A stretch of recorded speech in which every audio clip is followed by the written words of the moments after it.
Can't tell here on a Saturday night at Tri-City Speedway. And you talked about the Hasty Baked Charcoal Grill's broadcast booth in a unique location here tonight at Tri-City Speedway. And the fact that you're not throwing it down to me, you're really more throwing it over to me. Chase, I miss you so much. We got to come up and see you. So we're going to run up here. Chase, our camera operator, is going to follow me, and I'm going to do my best to walk upstairs backwards. This is going to be really dangerous. Sir, do you recommend me doing this? No. Okay, me neither. All right, Chase is thinking, oh, man, I thought we were going to go quicker than this.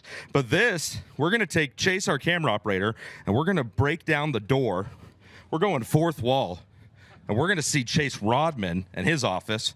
Oh, it's air-conditioned in here. I like it. Chase, our camera operator, you come on up here. This is the Hasty Baked Charcoal Grill's broadcast booth, and I am out of breath. Chase Rodman, how's it going tonight? I can actually talk with this, Tony. Great. Yeah, I actually have a microphone attached to my face here. Yeah, Tony, it's definitely different being down here in the infield. I'm not really sure what to do. I'm going to stand up, I think, and just trying to do circles, but unfortunately, we're wired up here. That could be an issue. Might get tangled up here. We'll see what happens. I might need to grab and borrow your microphone later for the feature. Yeah, wireless. This is where the handheld really comes in nice, yes, because that cable can get twisted around you very easy. Anthony Carini, Chief Timing and Scoring Official with High Limit, is up here, and this is the view from the Hasty Baked Charcoal Grill's broadcast booth. I'm clearly out of shape, Chase, because this winded me coming up those 8 steps. Yeah, I was going to say 8 or 7. There ain't very many steps up that thing, Tony, and you were going backwards. I thought you were going to fall down there like you did earlier. I think this is a really cool view, though. You can see what Chase Rodman sees out of the windows here at the Hasty Baked Charcoal Grill's broadcast booth, and we're getting ready for a great night of racing, Chase. Don't spin around too much up here, okay? You got to promise me you don't get dizzy and forget where you are. I took my airborne tonight, so. I don't know what that is. Oh, that's where, if you take me to go on a plane or a boat so you don't get sick. Okay, well, you're just in a building in the middle of a racetrack right now. Yeah, but you're going to be doing some 360s and whatnot, trying to watch these guys fly around this place, 360s and whatnot. That's and 720s. And 720s. Yep. And knack-knacks. Knack-knacks, 360s, yep. And we got 410s coming up on track. We do. Let's do it. I'm excited. This is Chase Rodman. I was Tony Laporta. Don't go anywhere, folks. More live coverage of Kubota High Limit Racing is coming up here on FloRacing.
This FloRacing broadcast is brought to you by Dirt Draft and Capital Custom Trailers and Coaches,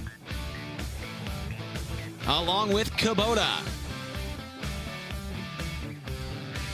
Welcome back to a picture-perfect day here in Granite City, Illinois. It's the Tri-City Speedway hosting Kubota High Limit Racing for race number 14 of 2024. Real quick, before we get cars onto the racetrack here for Dirt Draft Hot Laps, let's take a look at the current point standings with Kubota High Limit Racing. Coming off of that thrilling win last night, Brad Sweet has extended the points lead to now 36 markers over Tyler Courtney. He's got a 70-point lead over Brent Marks, 89 points over Corey Day, and a staggering 205 points over the fifth-place car of Rico Abreu. Behind him, it's Jacob Allen, Spencer Baston, Parker Price Miller, Justin Peck, and Zeb Wise. They complete the top 10 right now with Kubota High Limit Racing as far as the point standings go. Let's take a look at the last 10 winners with Kubota High Limit Racing, and you're going to see two names that pop up quite a bit here in these last 10 winners. Brad Sweet has won 3 races in a row, and then it was Corey Day back at Riverside, and then Brad Sweet won again at Salina Highbanks and Southern Oklahoma. Corey Day, Anthony Macri, and then Jacob Allen. He won back at Golden Isle Speedway. So we'll see if anybody can end the dominance of Brad Sweet here tonight at Granite City Speedway. He does not have a win here in the past, but he does actually in a midget, just not in a wing sprint car. So we'll see if Brad Sweet can keep that streak alive, which would be quite impressive to have 4 wins in a row with the caliber of competition that we have every single night here with Kubota High Limit Racing. Last night, an absolutely thrilling feature event, a thrilling finish between Brad Sweet and James McFadden.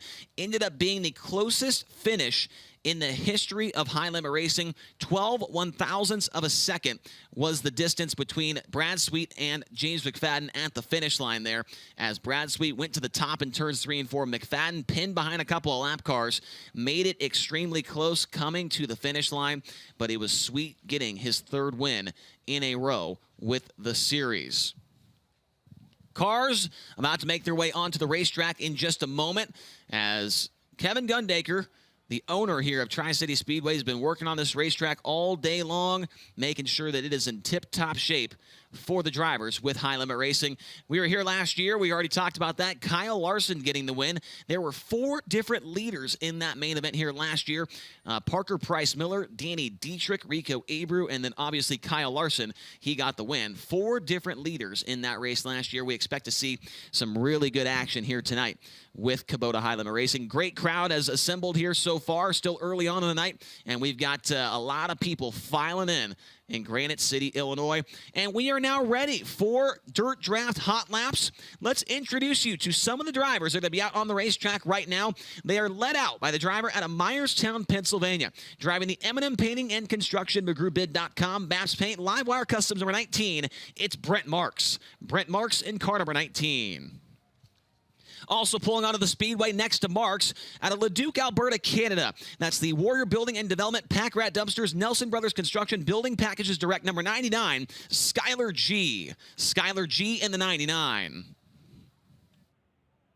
Also making his way onto the racetrack now out of Monrovia, Indiana. That's the Chalkstick, or sorry, that's the Avanti Windows and Doors, excuse me. Big Spring Car Wash, Water Treatment by Design, CoastalRaceParts.com. Number 13, it's Justin Peck. Justin Peck in car number 13. And making his High Limit Racing debut out of Sedalia, Missouri, the Impact Signs, Awnings, and Wraps, G&T Farms, A Masonry Materials, Starline Brass, Next LED, number 21, it's Gunnar Ramey. Gunnar Ramey in the 21. Also making his way onto the speedway from Gravois Mills, Missouri, the Ozarks Barge and Dock, Wet Steps, High Performance Lubricants, Hibden Gravel, Bernie Brand Hot Sauce, number 3, Ayrton Jeniton. Ayrton Jeniton in the 3. And final car on the racetrack for this session from Minden, Nevada, now living in Broken Arrow, Oklahoma. The Smith Titanium, Factory Cane, Maximum Race Oil, Mesquite Valley Transportation, Hall of Honka, Ron Gross Motorsports, number 88. It's Tanner Thorson. Tanner Thorson in car number 88. And we do have one more car rolling out of the racetrack, and that's the driver from Arlington, Tennessee. The FSR Radiators, Estelle Truck Repair, Driven Racing Oil, Engler Machine and Tool, number 23B of Brian Bell. Brian Bell in the 23B. So it looks to be 7 cars out on the racetrack here for Dirt Draft Hot Lap session number 1. Dirt Draft will be the presenting sponsor of Hot Laps for every high-limit racing event in 2024. The Dirt Draft app allows you to play against hundreds of dirt racing fans across the country. Simply select 5 drivers each night while staying under a $100,000 salary cap and accumulate points in the process. Use those points in the speed shop to buy all kinds of things. Download the Dirt Draft app today or visit dirtdraft.com for more information. New subscribers receive a free Kubota High-Limit Racing t-shirt shipped right to you. Also a $50 promo code to Deathridge Optical, a $20 promo code to My Race Pass All Access, a $10 promo code for GottaRace.com, and a $10 code as well to HuntTheFront.com. But the real main thing there is a free High Limit Racing t-shirt, which is a super cool deal that the guys at Dirt Draft are doing. Make sure to head over to Dirt Draft, get the app, and you will get that free t-shirt shipped right to you as we are ready to go in just a moment for Dirt Draft Hot Laps at Tri-City Speedway. There is Skylar G in car number 99 making his return here to Tri-City. Hasn't been here since 2020 when he finished 3rd with the MOA Sprint cars. The green flag is in the air for Dirt Draft Hot Lap session number 1.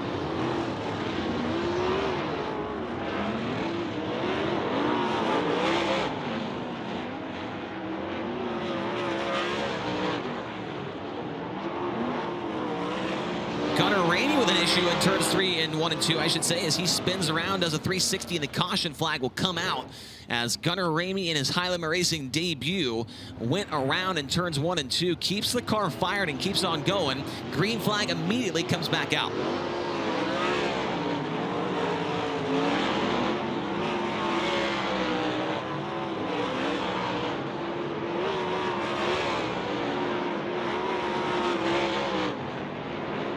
Lap times coming across our screen now. Fastest right now is Brian Bell at 14.384.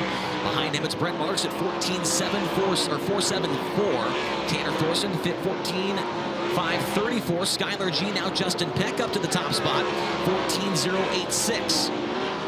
First car into the 13s is Brent Marks at 13.817. Tanner Thorson, 13.911.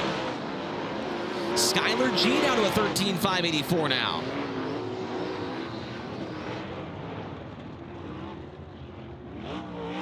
Checkered flag is out. Fastest driver overall is the 99 of Skylar G, 13.584. He's followed by Justin Peck at 13.799.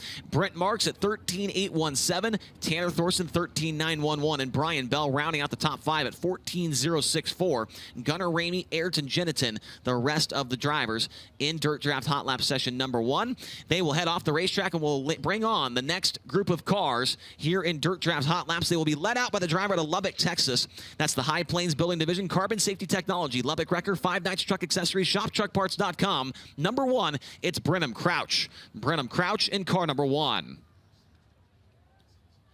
Also on the speedway from Visalia, California, the Commercial Edge, CF Moto, B&L Holdings, Elliott's Custom Trailers, Rasmussen Service Center. Number 8, it's Corey Eliason. Corey Eliason in car number 8.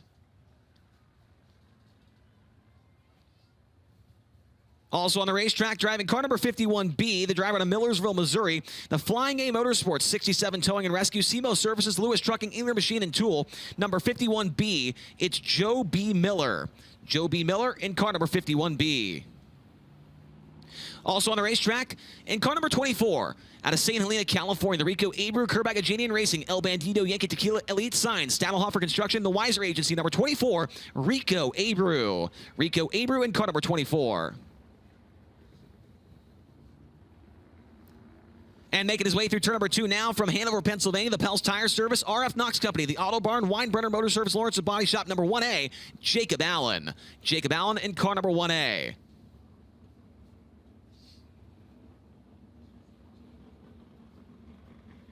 And from Indianapolis, Indiana, the NOS Energy Drink, Elliott's Custom Trailers and Carts, Spire Motorsports, number 7BC, that is Tyler Courtney. Tyler Courtney in the 7BC. And right behind him in the Interstate Batteries Hy-V Delta Dental Autojet, number 55M from Des Moines, Iowa, it's McKenna Hassey. McKenna Hassey in the 55M. Green flag waves on Dirt Draft Hot Lap session number 2.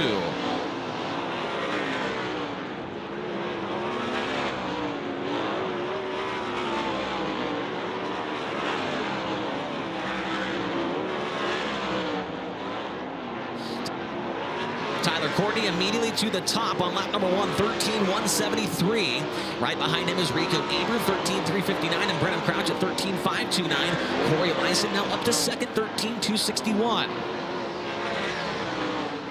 Rico Abreu now fastest, 13.083. The track record holder to the top here in Dirt Draft Hot Laps.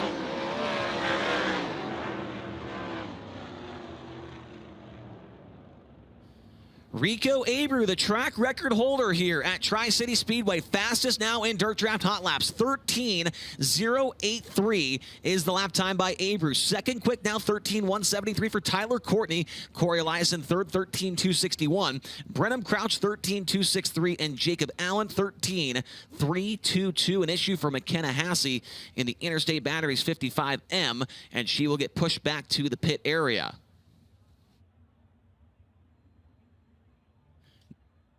Next group of cars, rolling trackside now, led out by the driver out of Tempe, Arizona. The All-Star Performance DRC Chassis, Z-Max number 34, Sterling Kling. Sterling Kling in car number 34.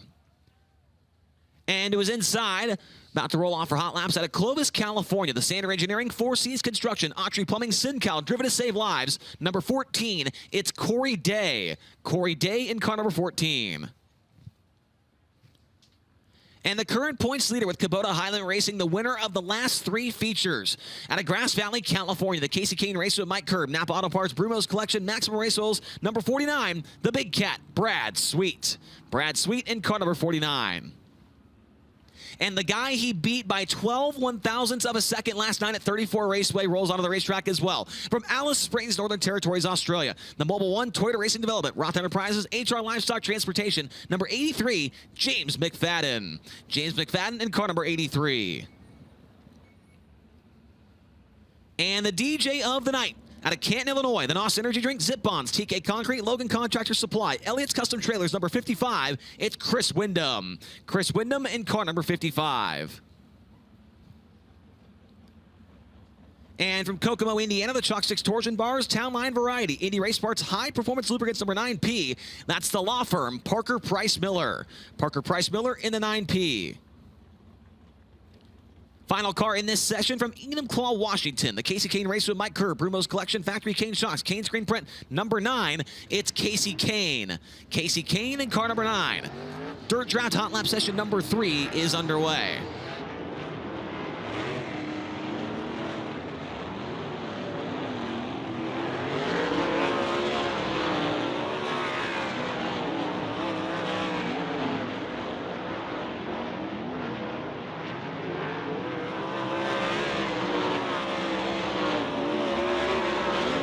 Lap times coming across the screen now. Brad Sweet, 5th quick. Now Corey Day, 5th quick. Got an issue for Chris Wyndham, as Wyndham is slow and a little bit of smoke, it looks like, trailing out of the back of the Vermeer Motorsports 55.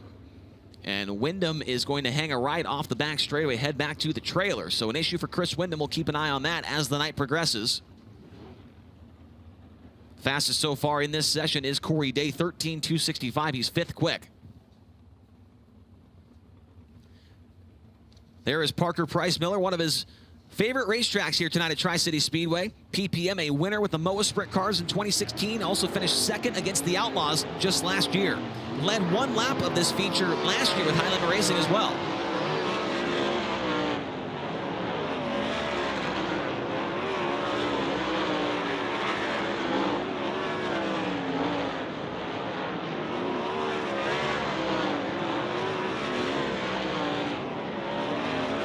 Casey Kane now 3rd quick. There goes James McFadden to the top, and Brad Sweet overtakes him into the 12-second bracket. 12.961 for car number 49. James McFadden is 2nd, 13.050. Casey Kane 3rd at 13.075. And Corey Day 13.080.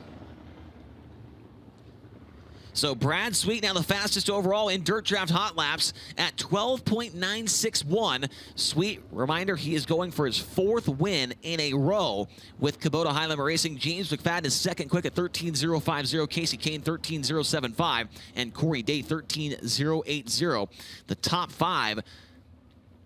top five separated by less than 1/10 of a second, 13.083 for Rico Abreu as well. So very tight at the top. So a little bit over 1/10 of a second there between those 5 cars.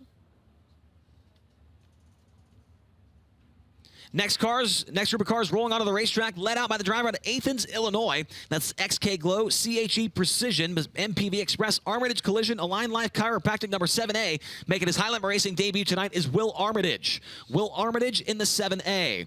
And also making his Highland Racing debut from Mount Vernon, Indiana, the Daniel Dean's Men's Clothing, Ingram Machine and Tool Momentum Suspension number 42. It's Andy Bishop. Andy Bishop in car number 42. And from Sikeston, Missouri, the branch event venue, Hybrid Foundation Service, Inland Rigging, Marchand Cattle Company, Eddie Gilstrap Motors, number 19H. That's 100% Hunter Schurenberg. Hunter Schurenberg in the 19H. And rolling into turn number 1 now from Lebanon, Indiana, the True Timber Camo, Nice Crete and Landis Block, JRC Transportation, High Performance Lubricants, PhilPools.com, number 5. It's Spencer Baston. Spencer Baston in car number 5.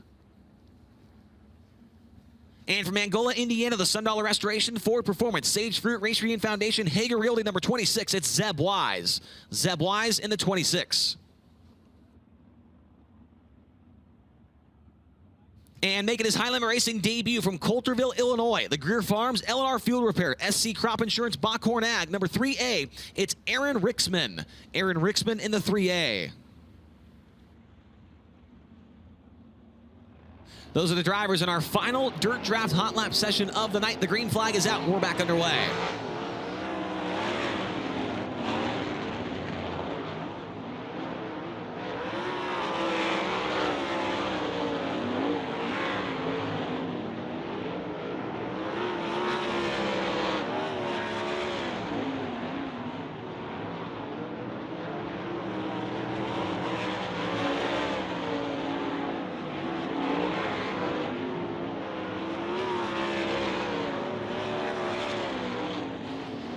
Nobody able to overtake Brad Sweet so far here in this final session.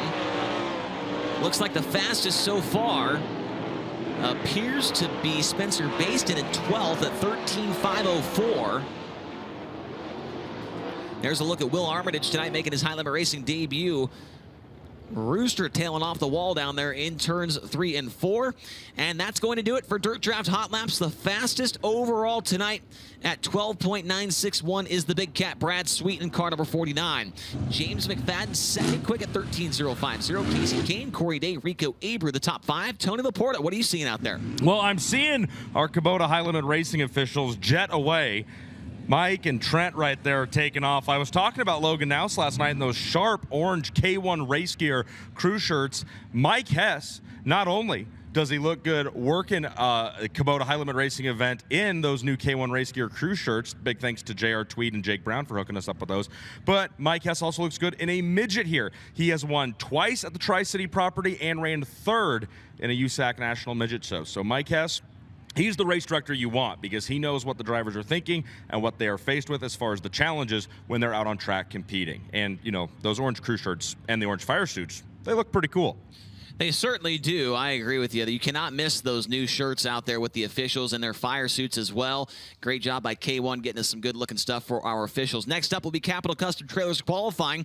Capital Renegade Custom Trailers, the #1 Renegade Toter Home dealers and the #1 Intech trailer dealers. No one sells more Toter Homes or Intech trailers than Capital Renegade Custom Trailers and Coaches. If you're in the market for a Toter Home or a trailer, trust the people that are there in the pits with you and that support the sport. Check out their complete lineup at capitalrenegade.com.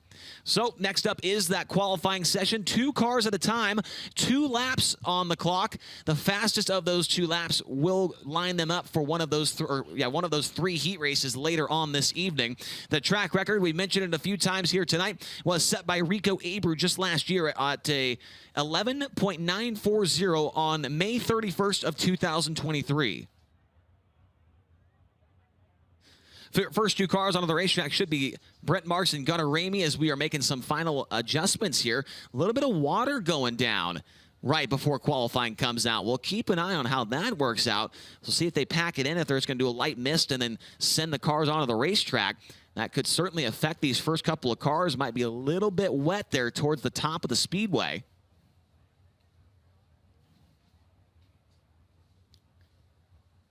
Chris Windham is tonight's DJ of the night. the only race that Kubota High Limit Racing has here in 2024 in the state of Illinois. And Chris Windham is the only full-time driver with Kubota High Limit Racing from the state of Illinois. So it just made sense to have Chris Windham be the DJ of the night as we get underway with Capital Custom Trailer qualifying. First two cars onto the racetrack. The first one is Brett Marks out of Myerstown, Pennsylvania. The M&M Painting and Construction, McGrewBid.com, Bass Paint, Live Bar Customs are 19. And also on the racetrack from Sedalia, Missouri, the Impact Signs, Awnings, and Wraps, G&T Farms, A Masonry Materials, Starline Brass Next, LED number 21, Gunnar Ramey.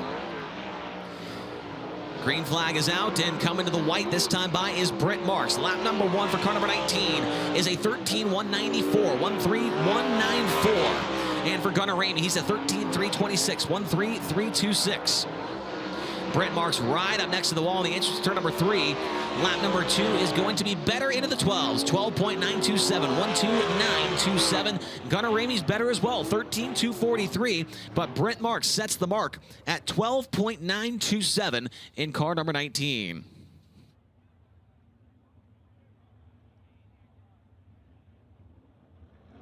Next two cars rolling out of the racetrack, led out by the driver from Gravois Mills, Missouri, the Ozark Barge and Dock Wet Steps, High Performance Lubricants, Hibden Gravel, Bernie Brand Hot Sauce number 3 with Ayrton Genitin. And also on the racetrack from Arlington, Tennessee, the FSR Radiators, Estelle Truck Repair, Driven Racing Oil, McEngler Machine and Tool number 23B, Brian Bell. Brian Bell in 23B and Ayrton Genitin in car number 3.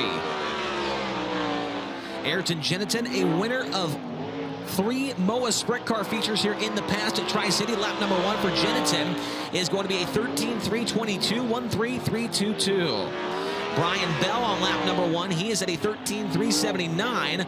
Bell 25th here with the Outlaws in 2023's 4th quick so far. Lap 2 for Genitin is going to go slower, 13.613. And for Brian Bell on lap number 2, he is going to go faster but stay 4th, 13.377. He is 4th quick, Genitin in 3rd.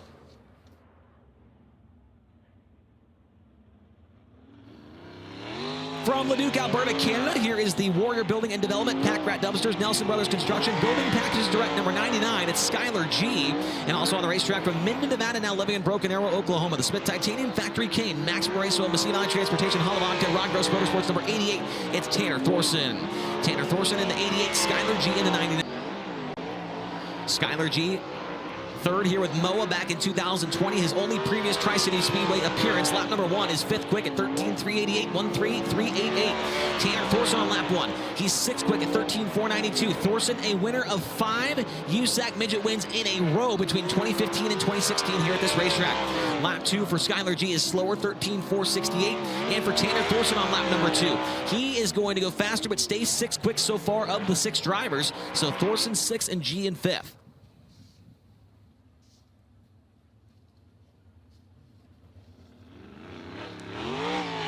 From Monrovia, Indiana, here is the Avanti Windows and Doors, Big Spring Car Wash, Water Treatment by Design, RKL Paving number 13. It's Justin Peck. And also on the racetrack from Hanover, Pennsylvania, driving the Pels Tire Service, RF Knox Company, the Auto Barn, Weinbrenner Motor Service, Lawrence Body Shop number 1A. It is Jacob Allen.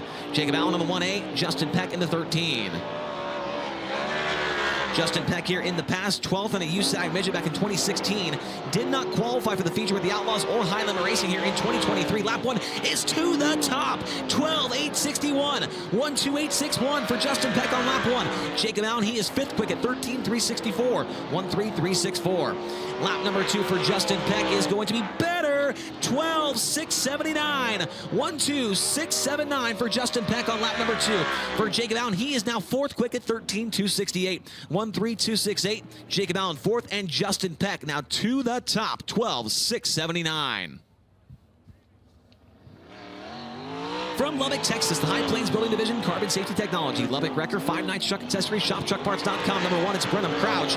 And also on the racetrack, it's the Rico Abreu, Kerback at Janian Racing, El Bandito, Yankee Tequila, Elite Science, Damalhofer Construction, and the Weiser Agency. Number 24, it's Rico Abreu. Rico Abreu in the 24, and Brenham Crouch in the 1. Brenham Crouch here, 7th in a USAC midget in 2022. Did not qualify for the Outlaw race here in 2023. Lap number 1 for Brenham Crouch is going to be 9th quick at 13.582, 1.3582.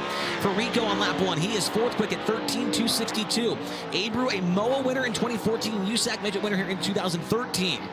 Lap number 2 for Brenham. Crouch is going to slow down to a 13.5 or 8.33, 1.3833. And for Rico, he's now 3rd quick, 13.094, 1.3094. 3rd quick for Rico Abreu and 10th quick for Brenham Crouch.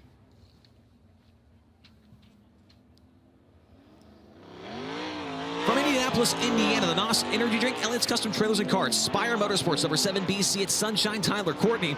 And from Visalia, California, the Commercial Edge, CF Moto, B&L Holdings, Elliott's Custom Trailers, Rasmussen Service Center, number 8, it's Corey Eliason. Corey Eliason in the 8, Tyler Courtney in the 7 BC. Tyler Courtney in the past year, USAC Sprint and Midget winner in 2018 and 2019. Lap number 1 for Sunshine is going to be 4th quick at 13.124, 1.3124. Corey Eliason coming off of turn number 4 for lap number 1. It's going to be 7th quick at 13.277, 1.3277.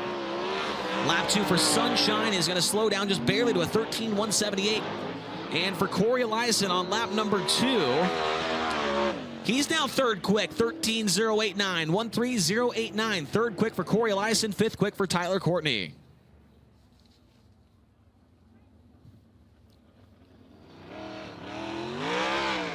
From Des Moines, Iowa, the Interstate Batteries, Hy-Vee, Delta Dental, AutoJet number 55M. Here is McKenna Hassey. And also on the racetrack from Millersville, Missouri, the Flying A Motorsports, 67 Towing and Rescue, SEMO Services, Lewis Trucking, Ingram Machine, and tool number 51B. It's Joe B. Miller. Joe B. Miller in the 51B and McKenna Hassey in the 55M. McKenna 10th here with the MOA Sprint cars in 2021. Joe B. Miller 2nd with MOA in 2019. Lap number 1 for McKenna Hassey is going to be a 14.044, 1.0044. Or sorry, 1.4044 on that first lap. Lap number 1 for Joe B. Miller, 13.910, 1.3910. McKenna coming off of turn number 4 from lap number 2. Going to slow down to a 14.250. And Joe B. Miller on lap number 2 is going to be slower as well, 13.975. They are 13th and 14th so far here in the qualifying rundown. 13 drivers left to take a time here in Capital Custom Trailer qualifying. Next one to time in, out of Kokomo, Indiana, the Shock 6 Tours and Bars Town Line Variety. Indy Race Parts High Performance Lubricants number 9P. It's Parker Price Miller. And the winner of the last 3 features with Kubota High Level Racing from Grass Valley, California. The Casey Kane Race with Mike Kerb, Napa Auto Parts, Bruno's Collection, Maxwell Raceway's number 49. It's Brad Sweet. Brad Sweet in the 49, Parker Price Miller in the 9P. PPM in the past, a MOA winner in 2016, finished 2nd with the Outlaws in 2023, led 1 lap of the feature with High Limit last year. Lap number 1 is 11th quick at 13.400, 1.3400. Lap 1 for Brad Sweet is going to be 7th quick at 13.251, 1.3251. Sweet in the past, a USAC winner in 2008. Lap 2 for PPM is 6th quick, 13.214, 1.3214. And Brad Sweet on lap number 2 is going to slow down, 13.456. Parker Price Miller 6th and Brad Sweet in 8th.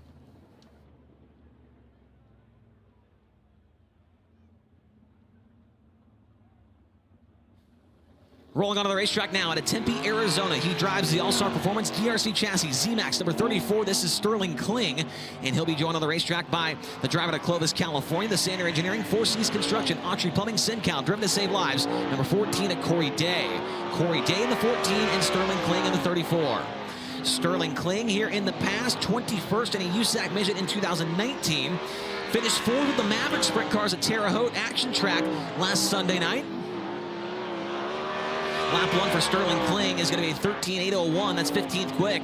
Corey Day in his Tri-City Speedway debut here this evening. And lap number 1 for the 14 is going to be 14th quick at 13.516, 1.3516. Lap number 2 for Sterling Kling is going to be better, 13.614.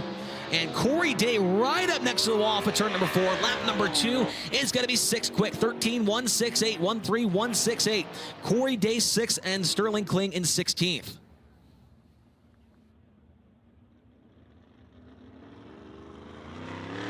Next up, from Enumclaw, Washington, the Casey Kane Race with Mike Kerr, Bruno's Collection, Factory Kane Shocks, Kane Screen Print number 9. It's Casey Kane. And our second place finisher from last night from Alice Springs, Northern Territories, Australia, the Mobile One, Toyota Racing Development, Roth Enterprises, HR Livestock Transportation number 83. It's James McFadden. James McFadden in the 83, Casey Kane in the 9.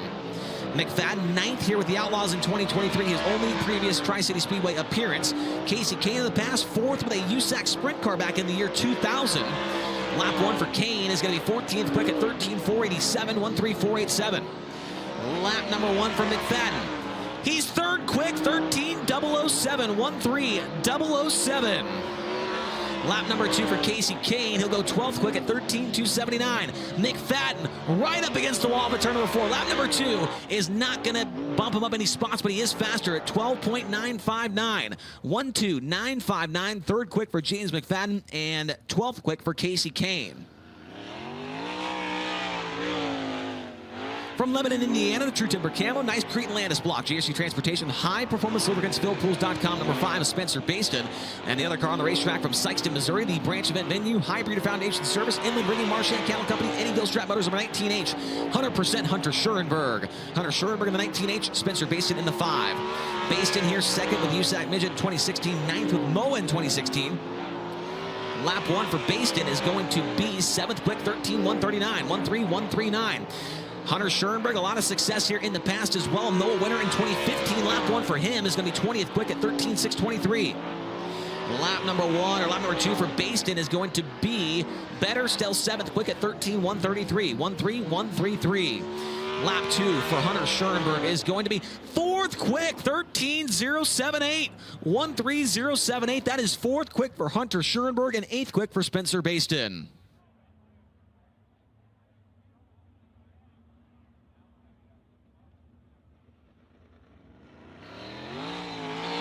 Out of Angola, Indiana, sponsored by Sundollar Restoration, Ford Performance, Sage Fruit, Race Green Foundation, and Rudine Management. The 26 is Zeb Wise. And looks like we're only going to have one car coming out right now. So Zeb Wise out there by himself, taking the green flag this time by. Zeb Wise does have some experience here at the Tri-City Speedway. 4th with the USAC Midget in 2019. Finished 6th with High Limit Racing in 2023. Coming off a 10th place finish last night, 34 Raceway. Lap number 1 is going to be 9th quick at 13.146, 13.146. Zeb Wise currently 10th in the Kubota High Limit Racing point standings. Right up next to the wall, baby. This is what we like to see in qualifying. Lap number 2 is 7th quick, 13.117, 13.117, 7th quick for Zeb Wise.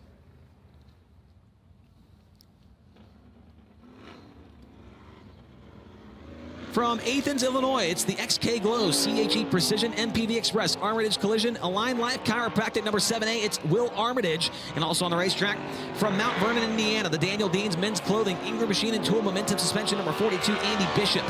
Andy Bishop in the 42, Will Armitage in the 7A. Armitage, 12th with Moa back in 2023 in his High Limit Racing debut here tonight.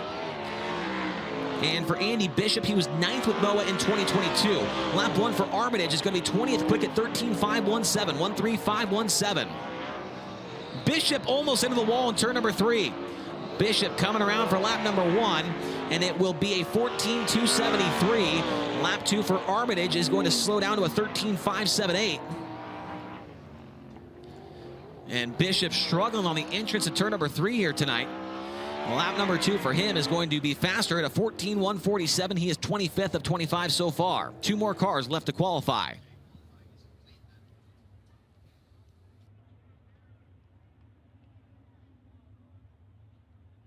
So we were supposed to have 2 more cars come out to qualify, but it sounds like Chris Windham and Aaron Rixman both unable to make it out for qualifying. And so with that, we have completed Capital Custom Trailer qualifying. Your fastest qualifier overall is Justin Peck at 12.679. 12679. Here's a look at it on FloRacing as Justin Peck, I think going out early certainly helped a little bit here, is right up against the wall in turns 3 and 4. You gotta love that when it's qualifying on the fence, no matter what racetrack it is. I absolutely love qualifying, especially under these types of circumstances, as Peck would come off of turn number 4 and put in the Capital Custom Trailer fastest lap here tonight at 12.679. Brent Marks was second at 12.927. James McFadden at 12.959. Hunter Schoenberg, 13.078. Corey Eliason, 13.089. He was the top 5. Rico Abreu, Zeb Wise, Tyler Courtney, Spencer Baston, and Corey Day complete the top 10. B-Mods about to come onto the racetrack for their hot lap session, so we'll turn it over to the voice of the B-Mods.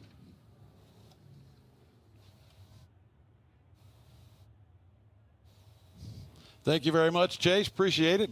Hey, it's nice to see you up here in the booth. Last time you were down there doing all the interviews and all that fun stuff, so glad to have you up here and joining forces with all the folks over here at the High Limit Racing team. So, ladies and gentlemen, when I get there, I'll know the B-Mods is when I get to see them. We got a scoring issue going on right now with transponders and stuff, but we sure appreciate everybody being here with us tonight at Tri-City Speedway for the Kubota High Limit Sprint Car Racing Series rolling through town here tonight. As you can see, we've got some quality cars. I was kind of looking over the scoring a little bit. From first to 25th, there was only about 1.2 or 3 seconds difference between all those cars. And that's a pretty close field of sprint cars here tonight. As again, we're getting ready to roll out the B-Mods, brought to you by the folks over at St. Louis Screw and Bolt. If you need anything bolt related, screw, fastener related, these folks are down here on Route 3 here, down here to the south a little bit. Stop in and see those folks, help them out. We certainly appreciate all the help they've done here with us at Tri-City Speedway. All right, the 95 is going to be Percy, I believe. And I apologize for not having the names of a lot of these guys. The 69 car, that's going to be Tristan Lovelace behind the wheel of that one. Danny Odell behind the number 32 machine. So we're going to turn this first group of cars loose here for the hot lap action here tonight. And unfortunately, I won't be able to bring you the scores, but the tower speed, geez, sorry about that. It's only the second time this season I've been able to announce, so. But again, our Tri-City Speedway B-Mods for the first session of the hot laps. Our flagman Craig Halbrook up there in this tower with us here again tonight. Glad to see him here in 2024.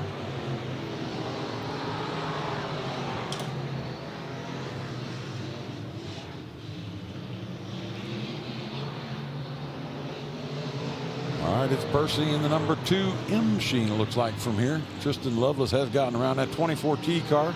He's turning some good laps here with us at Tri-City Speedway, along with Danny Odell.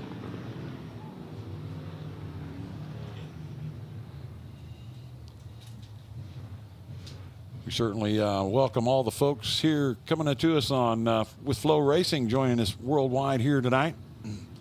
Next car's out, the 17E car out of St. Louis, Missouri. That's going to be Matt Edler. The number 15 machine out of Brighton, Illinois. That's going to be one of the Bolins here with us tonight. Then the 33 machine, and then the 360. That's going to be Johnny Seats III, grandson to the legendary John Seats throughout the area. And we got the 34 car. I'll get a name on him a little bit later on. Ooh, something hot fell off of one of the race cars as our officials removing it from the speedway.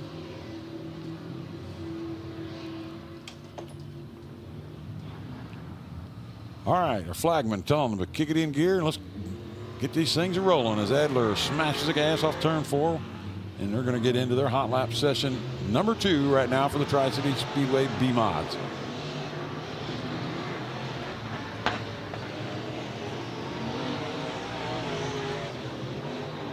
Again, that green flag is back in the air. Edler by under the flag stand.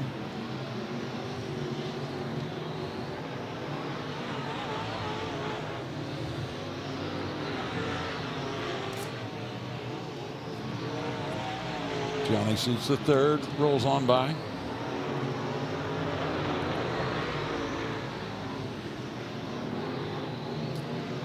Now here rolls the checkered flag coming out for our hot lap session number 2 for the Tri-City Speedway B-Mods. Let's slow these guys down a little bit.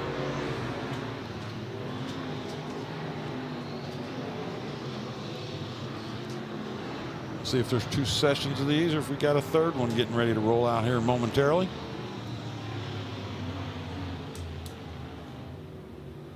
Folks, they're in the grandstands. You might want to get your hand in the air. It looks like they just informed me that right now the 50-50 is over $500 going to the winner here this evening. So see Kristen down there, and that way you can get some more tickets in your pocket if you need.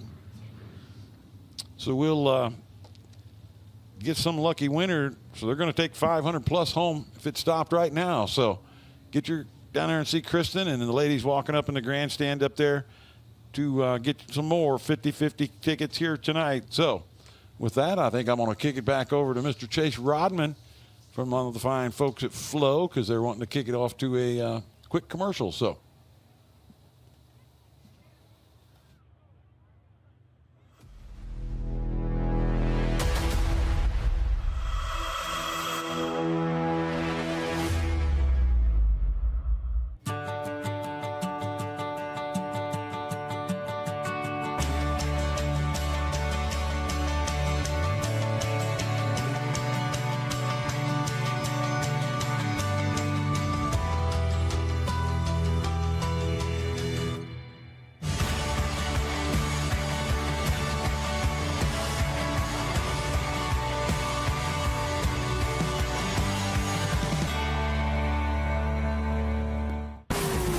When it comes to magneto ignition performance, there's only one name that you can trust, and that's BR Motorsports Ignitioneering. Servicing the racing industry for over 30 years, our state-of-the-art Magneto Dyno Test Lab facility is equipped with the most technically advanced equipment available. And that's why crew chiefs like Paul Silva and Philip Dietz choose BR for all their ignition needs. To learn more, visit us at brpromag.com. Capital Custom Trailers and Coaches. We are the #1 Renegade Toterhome dealer and the #1 Intech and Bravo Sprint Car Trailer dealer. No one sells more Toterhomes and Sprint Car Trailers than we do. Check out our complete lineup at capitalrenegade.com. If you're in the market for a Toterhome or a trailer, trust the people that are in the pits with you and that support the sport. Your best days of the year start here at Kubota Orange Days. It's the year's biggest selection of Kubota tractors, zero-turn mowers, and utility vehicles, including the #1 selling compact tractor in the USA. Plus the year's best deals like 0% APR for 84 months or up to $3,300 off select compact tractors. Orange goes all day. Sales ending soon. Visit your local dealer today. Find your nearest dealer at KubotaOrangeDays.com. We are back at Tri-City Speedway after a fantastic and exciting Capital Custom Trailer qualifying session, which saw Justin Peck go fastest overall. He went to the top, and he will be starting from the 4th position in one of our heat races here tonight. We've got 3 heat races coming up after opening ceremonies, where the top 6 drivers will transfer to the A main event. The winner of the heat race and the fastest transfer will go to the dash. So those drivers you need to keep an eye on in these 3 heat races are Justin Peck, Brent Marks, and James McFadden. They were the 3 fastest in qualifying. As long as those 3 finish inside the top 6, they will go to the dash along with the heat race winner. Now, if one of those 3 drivers can actually drive from their 4th starting position and get the win, they would then have what we call the ace in the hole, which means that they will start automatically on the pole of tonight's FK Rod-Ins dash. So that is something we've seen. I think we've had it happen one time this year. I think Brad Sweet did it back at East Bay maybe, or a little bit after that as well. So we've had it happen once, but it is a pretty rare occasion here with Kubota Highland Racing to see somebody go from 4th to the win, especially with the competition level that we've got here tonight and the whole season. The tractors are making their way out of the racetrack right now and making some adjustments and some preparations before we get into heat race action. And we know these guys. They know how to get the job done. They know how to make us have a good racing surface. We've seen it before with Highland Racing. We've seen it before with the Outlaws, USAC Midget. Doesn't matter. anything and everything race is good here at Tri-City Speedway in Granite City, Illinois. Opening ceremonies are coming up here soon, but before we get to that, we want to throw it back to last night. It was the closest finish in the history of Kubota High Limit Racing. 12 one-thousandths of a second was the difference between Brad Sweet and James McFadden in West Burlington, Iowa last night. And we caught up for a little bit more of an in-depth talk with those two drivers with After the Checkers with Brian Walker. We'll take a look at that right now. After the Checkers 34 Raceway, closest finish in series history tonight, 12 one-thousandths of a second. Big Cat gets the win over J-Mac. James, first stop, led the first 25 laps. What are you thinking? You ran the bottom, I think, every corner the whole race. Are you thinking who started behind you? Are you watching lap cars? What's going through your mind that whole race? Yeah, I knew someone was going to be trying the top at some stage. I felt really, really good on the bottom, and I felt like I could get by lap cars good, and just got to Scotty Thiel there on that, and it slowed my pace right down. So I was trying to look 4 or 5 cars in front of me to anyone running the top, and there wasn't really anybody up there, so I didn't want to go center in there and not come out the other side and make a fool of myself. So hindsight's a wonderful thing. I just felt really, really good on the bottom, so it was hard to tell yourself to get up. I knew at some stage someone was going to do it, but can't be disappointed with it. From your standpoint, I mean, everybody was following each other for the first probably 10 to 15 laps.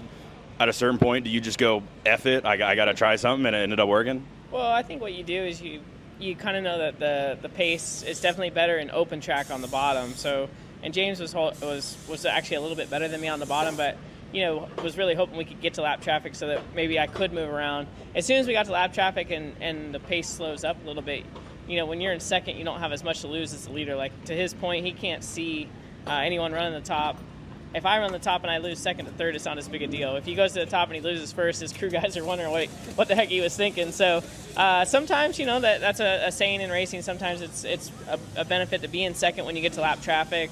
I'm able to kind of watch what I'm doing and what he's doing with lap cars and try to move around. I didn't really have a lot to lose. I felt like genuinely he had the better car just because he could get off the corners better, especially turn 2. I really struggled to get off turn 2 and down the back straightaway as good as I wanted to, but when I started running the top, I started making more speed. I felt like my car got better, and just not much to lose. And I think we're out here to win races, and my car was really close and good enough, and we have the track position, so just kind of went for it. And honestly, the top wasn't near as sketchy as I thought it was going to be when I ran it up there. And being from California and some of those big nasty cushions and things that I'm used to, so yeah, it was just it was a tough racetrack tonight. It got really slick. It was tough to know where to be, but the top was, you really had to be aggressive if you were going to make the top work. So, yeah, just good night overall. I mean, good crowd, good racing, photo finish. You really can't ask for much more. When he gets by you, are you completely throwing everything out of the window, changing everything? And mainly, what are you thinking coming out of turn 4? I mean, when you see he's sliding up off of 4 and you got a window. Yeah, I knew my car was really good off of 2. Even, when he passed me with those 3 or 4 laps to go, I could get back to his left rear pretty easily without pushing the issue too much.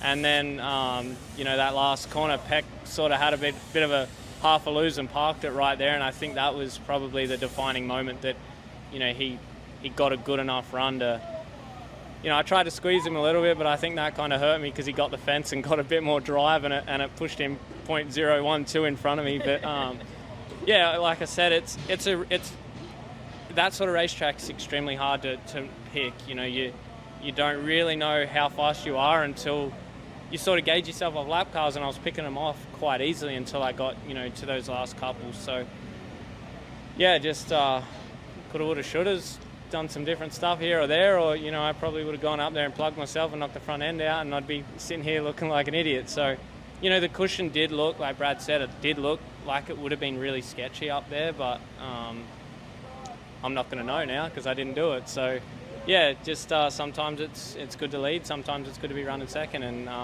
tonight we're the other way. Being on the top, coming to the checkered, are you thinking? I mean, you can see him on the bottom. I mean, what are you thinking coming to the checkered? Honestly, I didn't do a good job coming to the checkered.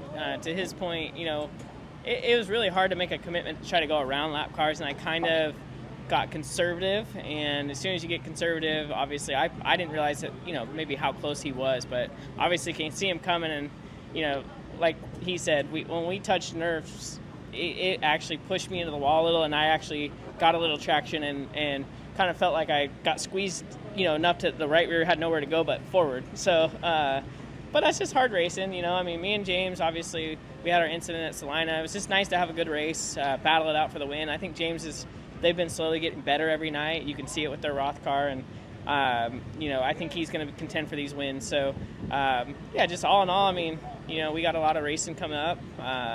Just another night, another great night for high limit racing, another good battle, and I think we're all going to load up and head on to the next one and hopefully do it again. After the checkers at 34, we'll see you at Tri-City tomorrow.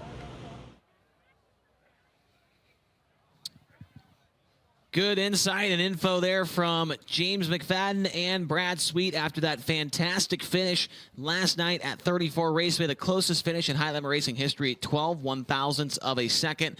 Tony Laporta, what's crazy to me is the fact that we had the closest finish in the history of high limit racing and the widest margin of victory in high limit racing history on back-to-back races. Brad Sweet got a win at Lakeside Speedway, 2 weeks ago, or last week, I should say. It was 2.887 seconds, the gap between Sweet and Kyle Larson, and then the next race, it was a 12 1/1000th of a second victory for Brad Sweet over James McFadden. So in back-to-back races, the widest and the closest margin of victory in high limit racing's history. So crazy, crazy stuff that we've seen here over the last couple of weeks, and just another race where we see the winner not lead every single lap. That has been quite the trend so far this year with Kubota high limit racing. I believe out of the 12 races, now we're at this is the third, today's the 14th race, so 13 completed races.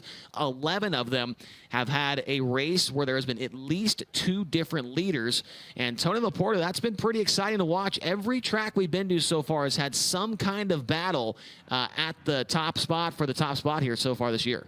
Yeah, absolutely, Chase. I think the racing with Kubota High Limit Racing has been pretty deep, and I think we talked about this a few nights ago. It might have been, I'm trying to remember exactly. It could have been West Memphis that I referenced this, but you and I were leaving one of our races in Oklahoma, and Burnham Crouch actually stopped and talked to us and dropped a really interesting stat on us, and he just talked about it is so hard to run in the top 10 right now. Winning races with other series might be easier, but running top 10 with Kubota High Limit Racing is so difficult. And he really chalked that up to just the depth of talent in the field right now.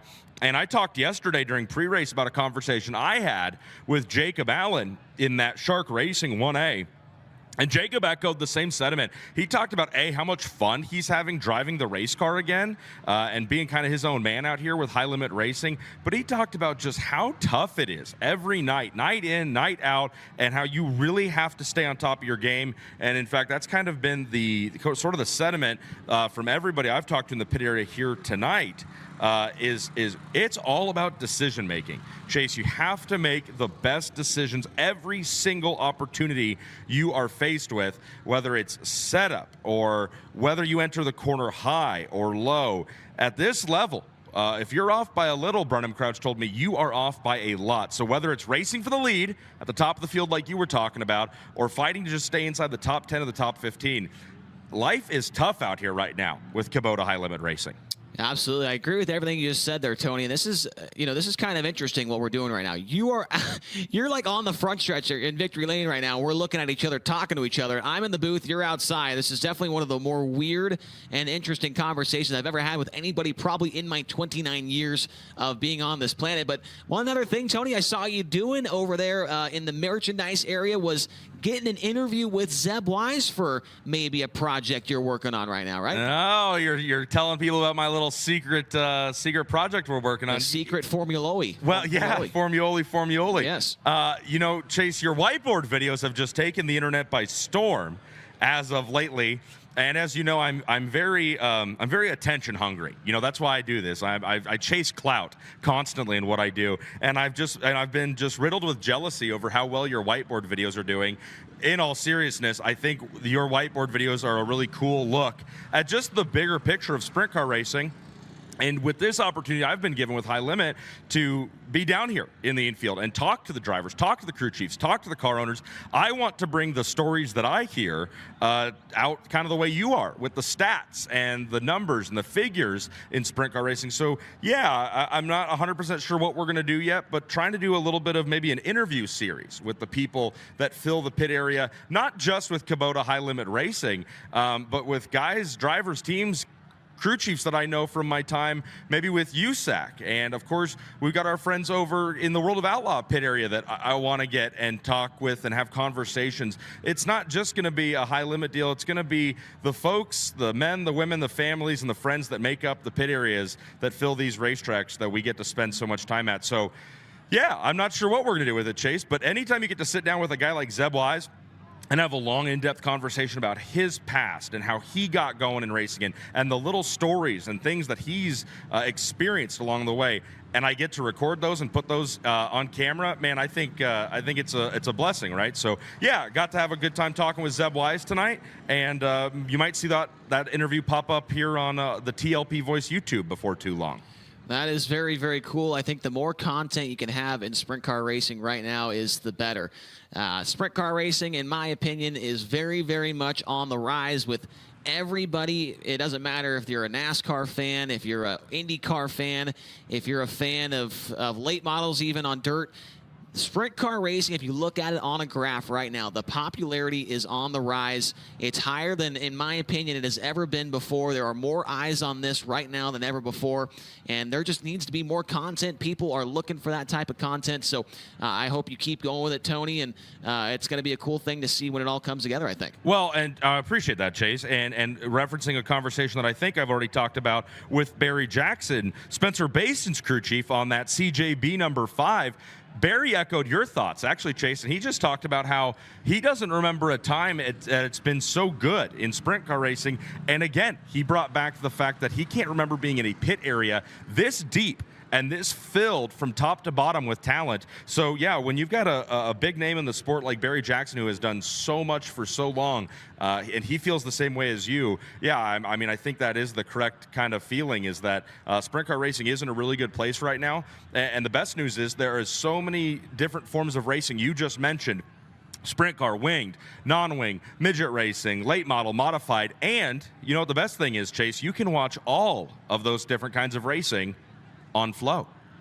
You certainly can. You can watch a lot of stuff on Flow Racing each and every night. And here are some of the things you can actually watch on Flow coming up here over the next week. Obviously, we've already talked about Kubota High Limit Racing, Kokomo Speedway on Monday night. And then we go to Outlaw Speedway and Utica Rome up there in the state of New York. Can't wait to see all the New York fans when we get up there. Also, Castrol Flow Racing Night in America on May 14th. That is going to be at Brownstown Speedway, a track that I hope to get to someday in my career. I've seen some really good videos from Brownstown. Really wish we can get there someday. Short Track Super Series at Accord Speedway May 14th as well. And then we've got some action on the pavement. We've got North Wilkesboro Speedway with the Cars Tour on May 14th and 15th as well. And we also have Lucas Oil Late Models, or sorry, Lucas Oil Late ML, oh, that graphic got me a little mixed up there. Lucas Oil MLRA Late Models at Lebanon Midway and Farmington Empire Speedway May 17th and 18th. And then the IRA, which is also in action tonight. They are going to be racing at Plymouth and Angel Park on May 18th and 19th. And boy, oh boy, look at all the cars that have piled in to Tri-City Speedway here tonight. There's the merchandise area down to the bottom left portion of your screen. We did have a driver autograph session earlier on this afternoon with about 9 or 10 of our full-time competitors here with Kubota High Limit Racing. Went to their merchandise trailers and got to mix and mingle with the fans and sign some autographs, take some pictures. And you even see a couple of drivers down there that don't race full-time. You see McKenna Hassey's trailer down there as well. And I'm not sure whose that is with the motorhome towing it, but it doesn't matter who you are. You can sell your T-shirts at any Kubota High Limit Racing event here in 2024. So we're going to take a quick break break here on FloRacing. We have got opening ceremonies set at 7:30, so about 8 minutes away from opening ceremonies here at Tri-City Speedway. We've got the track prep just about completed, and we also had to wait for that sun to go down, which it's getting closer and closer, so it might be a few minutes past 7:30, but that sun is setting directly in turn number 1 where the drivers are going into the corner, and we want to make sure that they can see where they are going around this racetrack. So waiting for the sun to go down, track prep almost completed, opening ceremonies right around the corner here at Tri-City Speedway.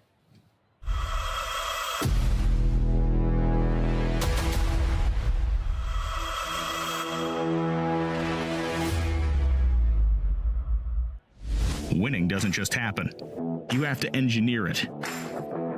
You have to test it and make it better than it was the last time. Our engineers have the passion to create the parts you need, the way you need them to be, again and again and again. We've led this game for over 40 years, and we design, refine, and perfect every valve train part worthy of the winner's circle. Established in 1983, FK Rod Ends has been the industry leader for both midget and micro racing. Family owned and operated, we take pride in our products and our name because we know you value yours. Visit our website, www.fkrodends.com, to find out how you can join our winning team. FK Rod Ends. To beat the best, you've got to use the best.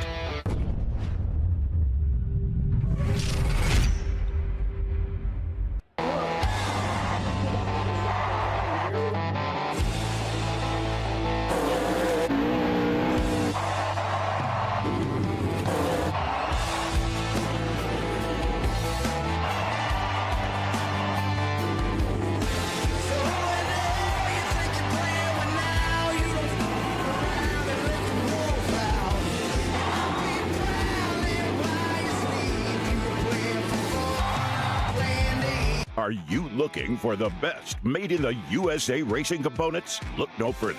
DMI Racing Components and Bulldog Quick Change Rears are built tough, built to win, and built in the USA. DMI components are designed, developed, produced, and shipped by experienced winning racers in the heart of central Pennsylvania. From late nights in the shop to 2 a.m. car washes, we know what it takes to compete, and we know you deserve the best. We race, you race. Let's race together.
all see the eyes through the helmet. We all see that race car driver that sits there and he has that look. That's a guy who just puts the bit between his teeth, and he's going to come at you, and he's not going to stop until that checker drops.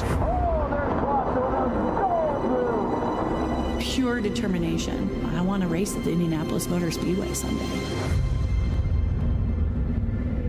He never wanted to be complacent. He always wanted a challenge. He always wanted something more. You, I heard, kind of set a goal to run like 200 some shows this summer. It's going to be a year unlike any other in our life. What we need to do is build one of everything and just travel the country racing. Just do something that was different than anybody else would do. I think I've got the best job in the world. I wouldn't trade it. It's kind of locked in right now. I feel like I eat, race, sleep, and repeat. Anything that he got to do, he just embraced it for the love of doing it. Because he understood at any moment it could go away. Eventually, the history books fade. Who he was as a person off the racetrack and his decision to save lives is his legacy.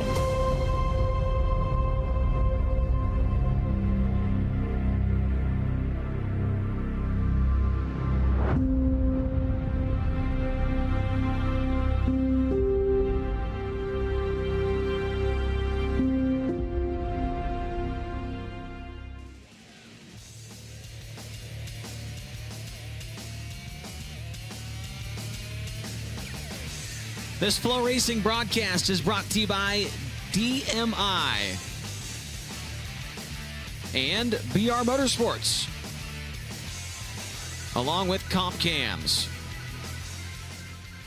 Race fans, if you were here in the grandstands at Tri-City, what you just heard a moment ago was a documentary that is being put together by FloRacing about Brian Clausen, the driver we unfortunately lost a number of years ago. In my opinion, one of the best drivers to ever sit behind the wheel of a race car, whether that was a midget, a non-wing sprint car, a wing sprint car, it did not matter. He excelled in everything. Unfortunately, taken from us far, far too soon.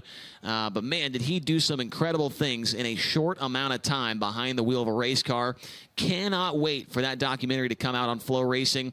It's called Brian Clausen's Chasing 200, as he was doing that the year that he lost his life, was going for 200 races in one season.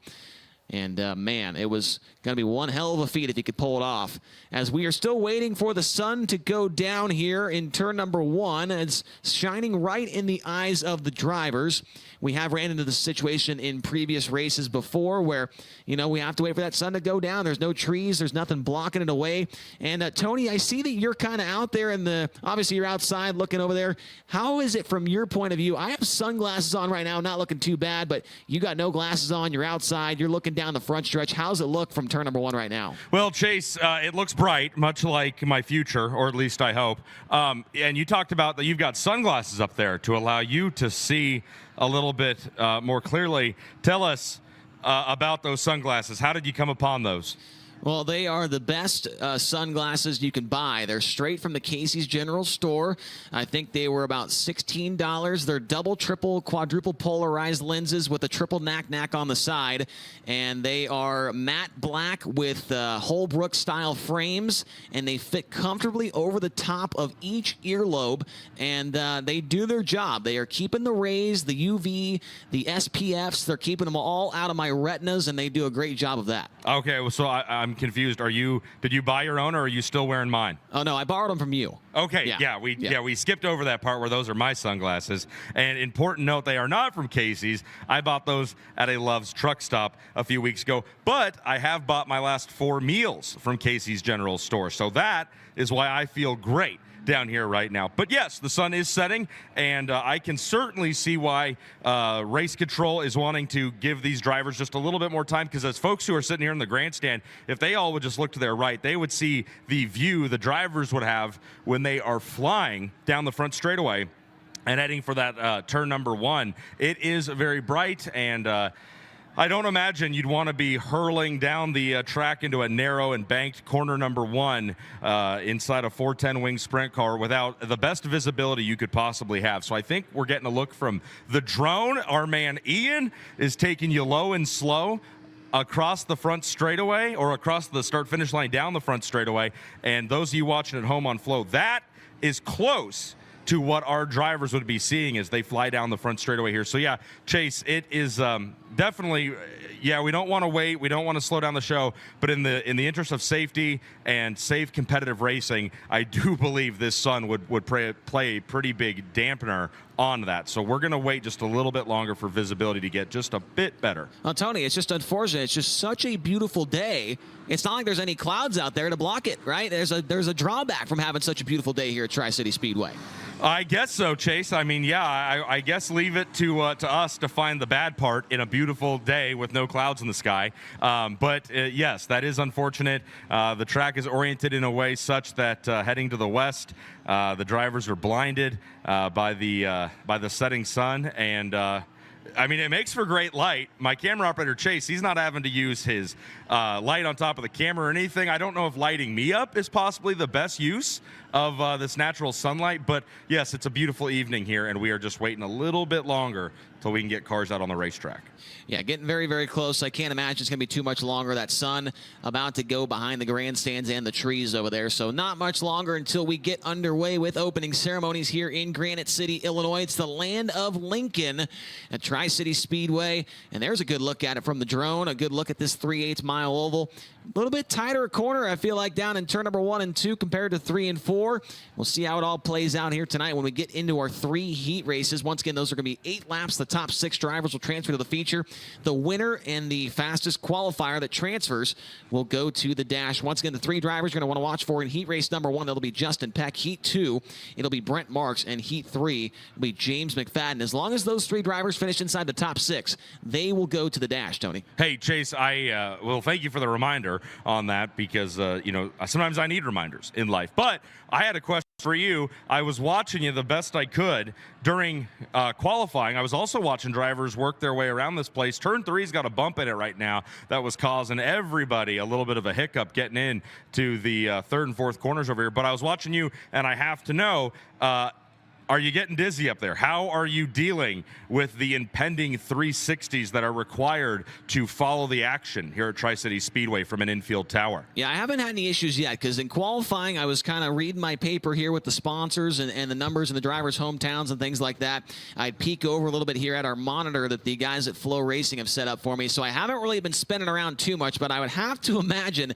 that will commence here as soon as the first heat race rolls onto the racetrack. But I do appreciate you making sure I'm all right. Well, I care about you, Chase, yeah. And I mostly don't want you to get sick up there, because I think that would be disgusting mostly. And it's a small tower, and I don't want it to get messed up there. But is this your first time calling a race from an infield tower? It is not. This is actually my 3rd time calling a race from an infield tower. The other 2 were at a Power Eye midget race. I want to say one of them was at Jacksonville Speedway in Illinois. The other one, I believe, was at the Belle Claire Speedway. So all 3 of them, though, Tony, all 3 races I've done from the infield in the state of Illinois. That is that's a stat. That's a stat. You can find that. You can find that stat on the back of Chase Rodman's Topps trading card if you collect and are of that belief. But I've only gotten to call 1 sprint car race from the infield, and it was at in Terre Haute, Indiana. And I will admit that I did have a microphone headset cable wrapped around my ankles before the heat races were over. The good Dr. Pat Sullivan helped untangle me when we were calling USAC in 2021 live on Flow. And, yeah, calling from an infield tower, there's a lot more into it than people think. Yeah, you're getting a good look right here. I don't know if it's a good look, but a bad look as we are standing up. I've been sitting down for every race so far this year, but I have stood up all night long. We're going to keep standing up here in the Hasty Bake Girls booth. We're going to take a quick break on FloRacing, come back what looks like about 7 minutes away from opening ceremonies beginning 7:45. We'll get opening ceremonies underway, and we'll get our first 3 heat races of the night on the racetrack here at Tri-City Speedway.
This FloRacing broadcast is brought to you by TJ Forged and Winters Performance, along with FK Rod Ends. Well, it is just about that time to get underway here at Granite City, Illinois Tri-City Speedway. That's a different track, Granite City Speedway. We're here with Kubota High Limit Racing. We are about ready to head over to Tony Laporta in the Victory Lane stage. Let's go downstairs to him right now. Thanks a bunch, Chase. Folks, are you ready for a little bit of Kubota High Limit Racing on a Saturday night? All righty, we're getting ready to kick things off here with our opening ceremony. So at this time, if you are able, we ask that you please rise and remove your caps as we begin tonight's opening ceremonies. We welcome now, from Racers for Christ, to lead us in tonight's invocation, Norm Whitty. Father God, we thank you for this beautiful day that you have made. Let us rejoice and be glad in it. We thank you for all the fans, for safe travels to and from the track. We ask, Lord, for your protection over this track tonight. May you keep each driver safe as they do what they love to do. We thank you, Lord, for our military who keep us safe and free to gather as we are tonight. Thank you also and protect our first responders as they dedicate themselves to protect us. We ask, Lord, to comfort all those who have lost life and property with the storms that have affected so many parts of the country. Finally, we ask that we all have fun and enjoy a competitive race tonight. All this we ask in Jesus' name, amen. Thank you, Norm. Fans, we ask at this time that you please remain standing as we honor America with the singing of tonight's national anthem. Please welcome to perform tonight's national anthem, Miss Lacey Schaefer.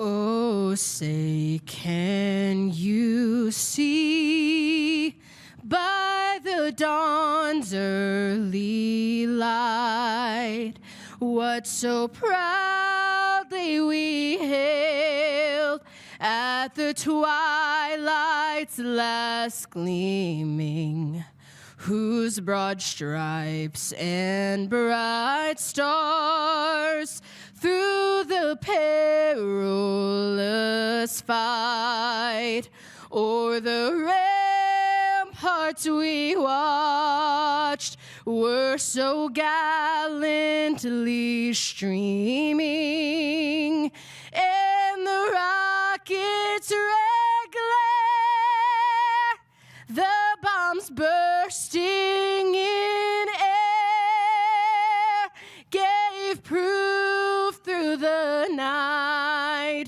that our flag was still there. Oh, say, does that star-spangled banner yet wave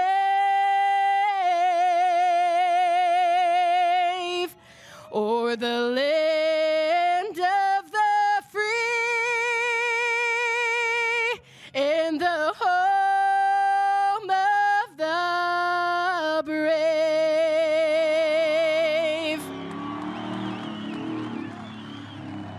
Folks, how about one more big round of applause for Miss Lacey Schaefer? Well, Granite City, Illinois, it's Saturday night. It's race number 14 of the 2024 season, and it's time to go all in with Kubota High Limit Racing. We got them stacked in. We got the grandstands packed. Let's go racing up at turn number 4.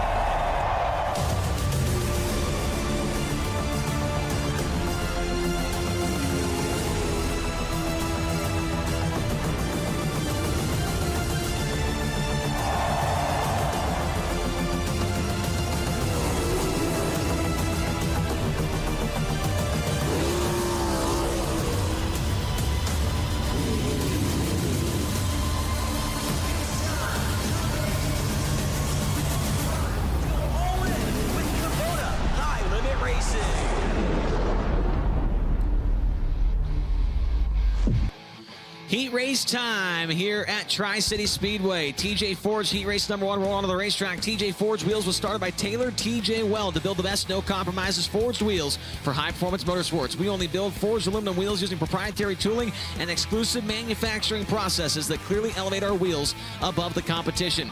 Product quality, product safety, and exceptional customer service is what we do.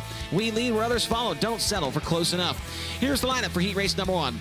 Brought to you by TJ Ford's on the pole out of Sykeston, Missouri. The branch event venue, High Breeder Foundation Service, Inland Rigging, Marchant Cattle Company, Eddie Gilstrap Motors number 19H. It's 100% Hunter Schurenberg. Outside of him, starting from the 2nd position, out of Angola, Indiana, the Sundollar Restoration, Ford Performance, Sage Fruit Racing Union Foundation, Rudy Management number 26, Zeb Wise. Row 2 on the inside from Clovis, California. The Driven to Save Lives, Standard Engineering, Four Seas Construction, Autry Plumbing, SinCal. Number 14, it's Corey Day. And outside of Corey, from the 4th starting position, from Monrovia, Indiana, the Avanti Windows and Doors, Big Spring Car Wash, Water Trim by Design, Genmore Florist. Number 13, it's Justin Peck. Row 3 on the inside, the winner of the last 3 Kubota Highlander Racing feature events. He is from Grass Valley, California. The Casey Kane Race Field, Mike Curb. Napa Auto Parts, Brumo's Collection, Maximum Race Rolls, number 49, Brad Sweet. And outside of him, from Gravois Mills, Missouri, the Ozark Barge and Dock Wet Steps, High Performance Lubricants, Hibden Gravel Burning Brand Hot Sauce, number 3, Ayrton Jeniton. Row number 4 on the inside from Minden, Nevada, now living in Broken Arrow, Oklahoma. The Smith Titanium Factory Cane, Maximum Race Oil, Messina Valley Transportation, Hall of Vodka. Number 88, it's Tanner Thorson. And outside of it from Tempe, Arizona, the All-Star Performance DRC Chassis, Z-Max. Number 34, Sterling Kling. Final starter in this one out of Mount Vernon, Indiana, the Daniel Dean's Men's Clothing, Engler Machine and Tool Momentum Suspension. Number 42, it's Andy Bishop. 9 cars, 8 laps. The winner and the fastest qualifier, which will be Justin Peck. As long as he finishes inside the top 6, he will go to the dash. For the first time tonight, we get to listen in to one of the songs on Chris Wyndham's High Roller playlist.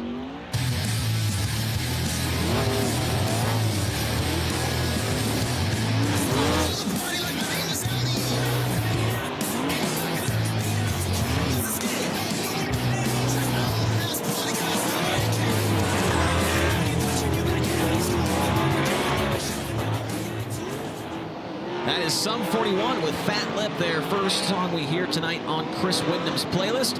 Drivers in heat race number 1 are buzzing the racetrack in. Quite a bit of track prep took place there after the modifieds came out for hot laps and prior to this first heat race of the night. So going to let these drivers burn the racetrack in just a little bit here this evening before we send them on their way in TJ Ford's heat race number 1.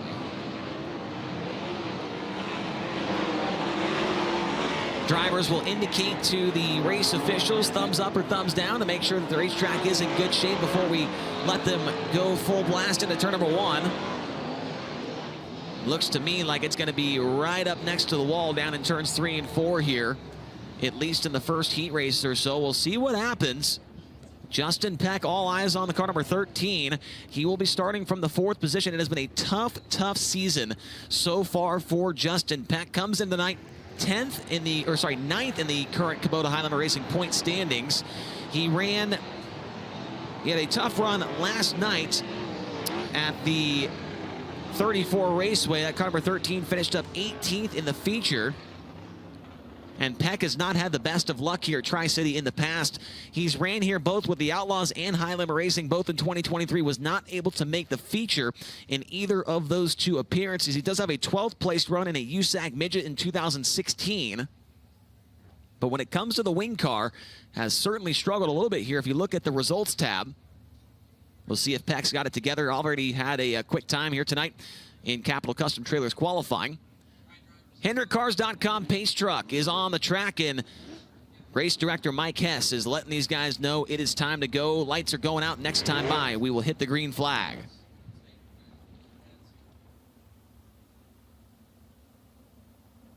Race fans, we appreciate your patience so very much for waiting for that sun to go down. It is now race time here at Tri-City Speedway. Hunter Schurenberg and Zeb Wise on row number 1. Corey Day, Justin Peck, Brad Sweet, Ayrton Jeniton, Tanner Thorson, Sterling Kling, and Andy Bishop.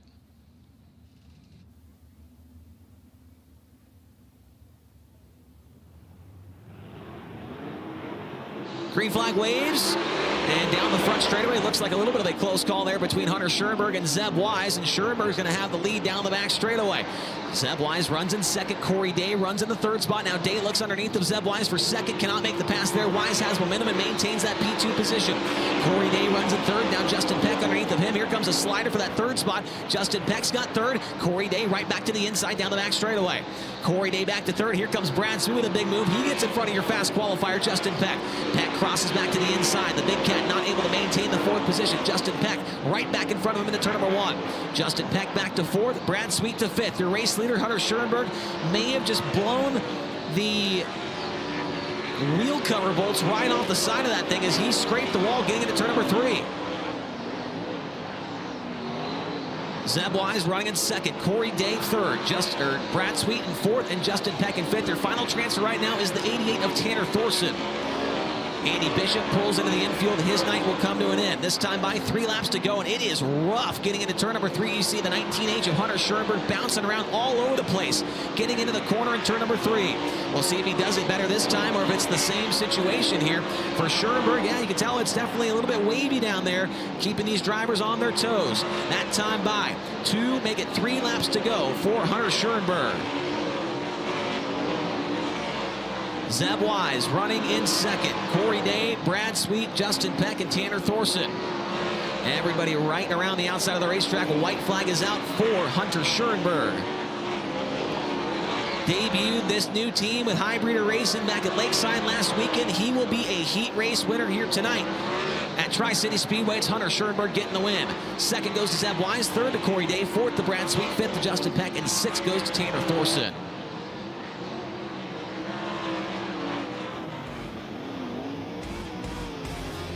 So picking up the win in TJ Ford's Heat Race 1, the 19H of Hunter Schoenberg. He will go to the dash. Second goes to Zeb Wise on the 26. The 14 of Corey Day finishes up in third. Brad Sweet was fourth. Justin Peck will also go to the dash with a 5th place run in car number 13. And Tanner Thorson, your final transfer in car number 88. Sterling Kling, Ayrton Jennington, and Andy Bishop will head off to tonight's B main event.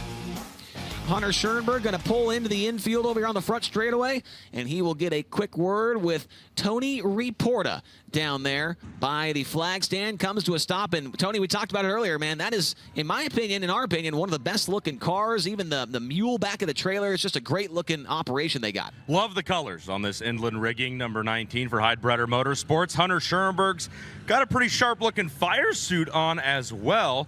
We'll talk about his fashion choices maybe at another time. Hunter, this is a new operation for you and the Highbreeders. Already a few nights out. You guys haven't exactly had the start you wanted, but picking up this win in TJ Ford's Heat Race number 1 has to feel good. What's it like getting a new operation like this up and off of the ground? It's cool. Yeah, and I don't think I have a funner group of guys to race with.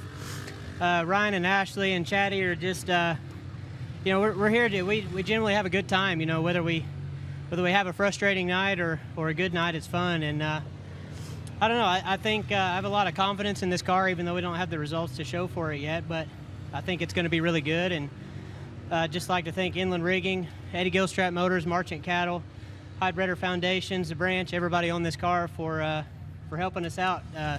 Track's cool tonight. It's all about commitment, and should be fun. All right, they're pushing you off. I think Mike Hess wants another heat race to get going here. Chase, that is Hunter Schoenberg, your winner of TJ Forged Heat number 1.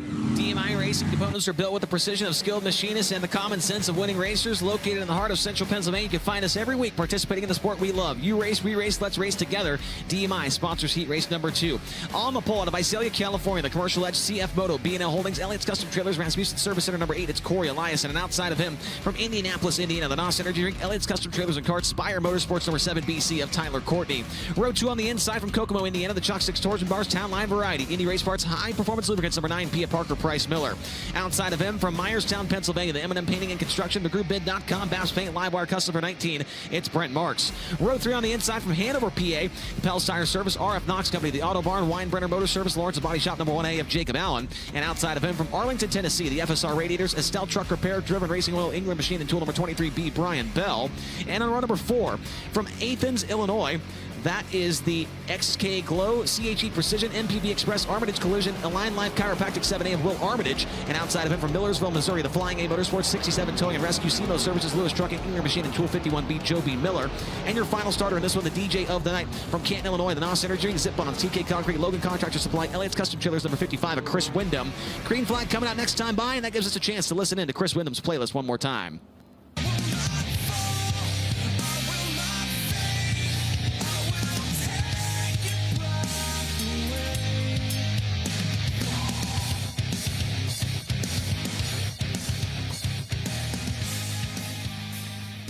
Breaking Benjamin with I Will Not Bow from Chris Wyndham's playlist. He starts from P9 in this one after not getting a qualifying lap in tonight as we go green. Corey Eliason jumps out with the early race lead. Tyler Courtney underneath him tries to run the bottom in turns 1 and 2. Now he's going to get passed potentially on the outside by Brent Marks. Tyler Courtney moves up the racetrack and gets in front of Marks. Look at Chris Wyndham through the field. Wyndham from 9th up to 6th now into the last transfer spot. The DJ of the night is getting jiggy with it right now. Chris Wyndham underneath of Brian Bell cannot make the pass for 5th. But Chris Wyndham, remember, he did not get a qualifying lap in. They changed engines on that car. Has gotten by 3 machines already in this heat race. Corey Eliason with the lead. Tyler Courtney running in 2nd. Then it's Brent Marks, Parker Price Miller, and Brian Bell, the top 5. Joe B. Miller fighting with Will Armitage. That's the race for the 7th position and 1 spot out of the feature. Joe B. runs the inside of the racetrack in 3 and 4. Will Armitage still has the spot down the front straightaway. Armitage in his high limit racing debut here tonight. Jacob Allen behind these guys, running back in the 9th position. PPM trying to run the inside of the racetrack that time by through 3 and 4, but it looks like it scrubbed some speed off the 23B car. Brian Bell trying to track him down for 4th. Jacob Allen now underneath of Joe B. Miller. That's the race for 8th down the back straightaway. Nobody has anything for Corey Eliason right now. Had a good finish last night at 34 Raceway for Eliason. He finished in the 7th position. Little smoke coming out of Chris Wyndham's car right now. Wyndham now looks like it may dissipate as he makes his way through turns 3 and 4. But Wyndham was definitely showing some smoke the last time by down the front straightaway. White flag next time by for Corey Eliason. Eliason now on the same straightaway as Jacob Allen and Joe B. Miller, but I don't think he will get to them in time for it to hinder his progress at all. As he comes to the checker this time by, Corey Eliason gets the win in DMI heat race number 2. Tyler Courtney finishes up in 2nd, Brent Marks 3rd, Parker Price Miller 4th, Brian Bell 5th, and Chris Wyndham finishes up in 6th. DMI heat race number 2 goes to Corey Eliason. He will go to the dash. Tyler Courtney finishes up in 2nd. 3rd and going to the dash, the 19 of Brent Marks. 4th, the 9P of Parker Price Miller. 5th, the 23B of Brian Bell. And your final transfer, the number 6, or the 55, I should say, Chris Wyndham. He finishes in the 6th position. Then Will Armitage, Joe B. Miller, and Jacob Allen. Those 3 will head off to tonight's Winter's Performance B main event. Corey Eliason looks like he might be getting things back on track for that Ridge & Sun Racing number 8 car. He grabs the win. 7th place finish last night after visiting us in the dash. He will be in the dash once again here this evening at Tri-City Speedway, and he's ready to stop on the front straightaway and talk to Tony Laporta. The Ridge & Sons Racing number 8 comes to a stop. I don't know if that's a bass on the side of Corey Eliason's helmet, but it's a very colorful fish. I want to learn more about it, but again, that's another topic we'll cover at a different time. Corey, your crew chief, Jim Shuttlesworth, told me in the pit area before we got going tonight that you guys feel really good. The results are coming for this number 8 car. Do you feel that way? Yeah, definitely. I mean, we're fast. We prove it every weekend. It's just we have dumb luck that kind of catches us out. It seems like if we have a failure or something goes wrong, it's just kind of hit us all kind of early. So hopefully we can kind of get that out of the way, and we can move forward. And I think this car is really good right now. I think Jim's got me comfortable. It's definitely different than what he's used to. I guess kind of this is a small bull ring, so we'll just kind of see what the track crew kind of does and kind of what they can do for the race car or the racetrack and the fans. And I think we should put on a good show. All right, Corey Eliason keeps us on the edge of our seats. Chase, he feels good. His crew feels good. He picks up the heat race number 2 victory here. BR Motorsports sponsors heat race number 3. When it comes to buying sprint car parts, there's only one place to shop, and that is BR Motorsports. With over 250,000 parts, and BR Motorsports only sells the best parts by the best manufacturers like King Racing Products, MSD ignition, Kaiser wheels, and Triple X chassis. To find out more, visit brmotorsports.com. And don't forget to request a free copy of the new 300-page BR Super Parts catalog. Here's the lineup for heat race number 3. On the pole out of San Helena, California, the Rico Abreu Kerbagajanian Racing, El Bandito, Yankee Tequila, Elite Signs, Stadelhofer Construction, the Weiser Agency number 24. It's Rico Abreu. And outside of him at 11 in Indiana, that is the True Timber Camo, Nice Crete and Landis Block, GRC Transportation, High Performance Lubricants, PhilPools.com, number 5 of Spencer Baston. Row 2 on the inside out of Sedalia, Missouri, the Impact Signs, Awnings, and Wraps, G&T Farms, A Masonry Materials, Starline Brass, Next LED number 21, Gunnar Ramey. And outside of him, from Alice Springs, Northern Territories, Australia, the Mobile One Toyota Racing Development, Roth Enterprises, HR Livestock Transportation, number 83, James McFadden. Row 3 on the inside from Enumclaw, Washington, the Case Kane Raceway, Mike Kerr, Brumo's Collection, Factory Kane Shocks, Kane Screen Print number 9, it's Casey Kane. And outside of him from Leduc, Alberta, Canada, the Warrior Building Development, Packrat Dumpsters, Nelson Brothers Construction, Building Packages Direct, number 99, it's Skylar G. Row 4 on the inside from Lubbock, Texas, the High Plains Building Division, Carbon Safety Technology, Lubbock Wrecker, 5 Nines Truck Accessories, number 1, Brenham Crouch. And outside of him, in the Interstate Batteries, Hy-V, Delta Dental, Autojet, number 55M, McKenna Hassey. Final starter in this one from Coulterville, Illinois, the Greer Farms, Eleanor Fielder. We go green this time by off of turn number 4. BR Motorsports heat race number 3. Rico Abreu down the front stretch into turn number 1 with the early race lead. May have been some contact on the start between McKenna Hassey and Skylar G. G falls back to the 8th position in car number 99. McKenna currently holds on. Oh, McKenna's into the wall and upside down in a big way in turns 3 and 4, as is Aaron Rixman. 2 cars upside down in a large way in turn number 3. McKenna Hassey and Aaron Rixman both going for a big ride on that end of the speedway. Red flag is out.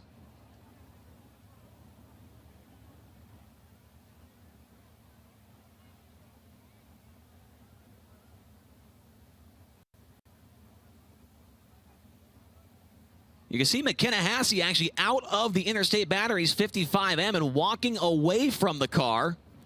So McKenna walking away under her own power, waiting on word from the 3A of Aaron Rixman in turn number 3.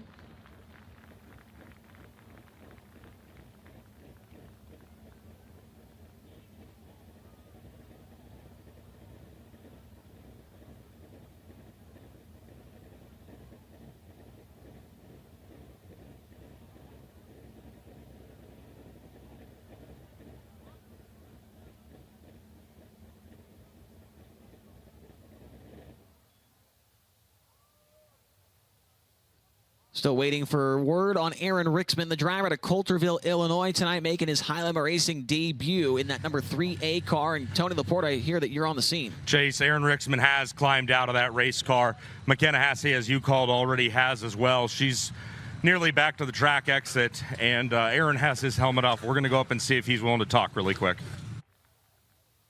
10-4 on that there, Tony, and it's good to see McKenna Hassey walking away. That car went for a long time.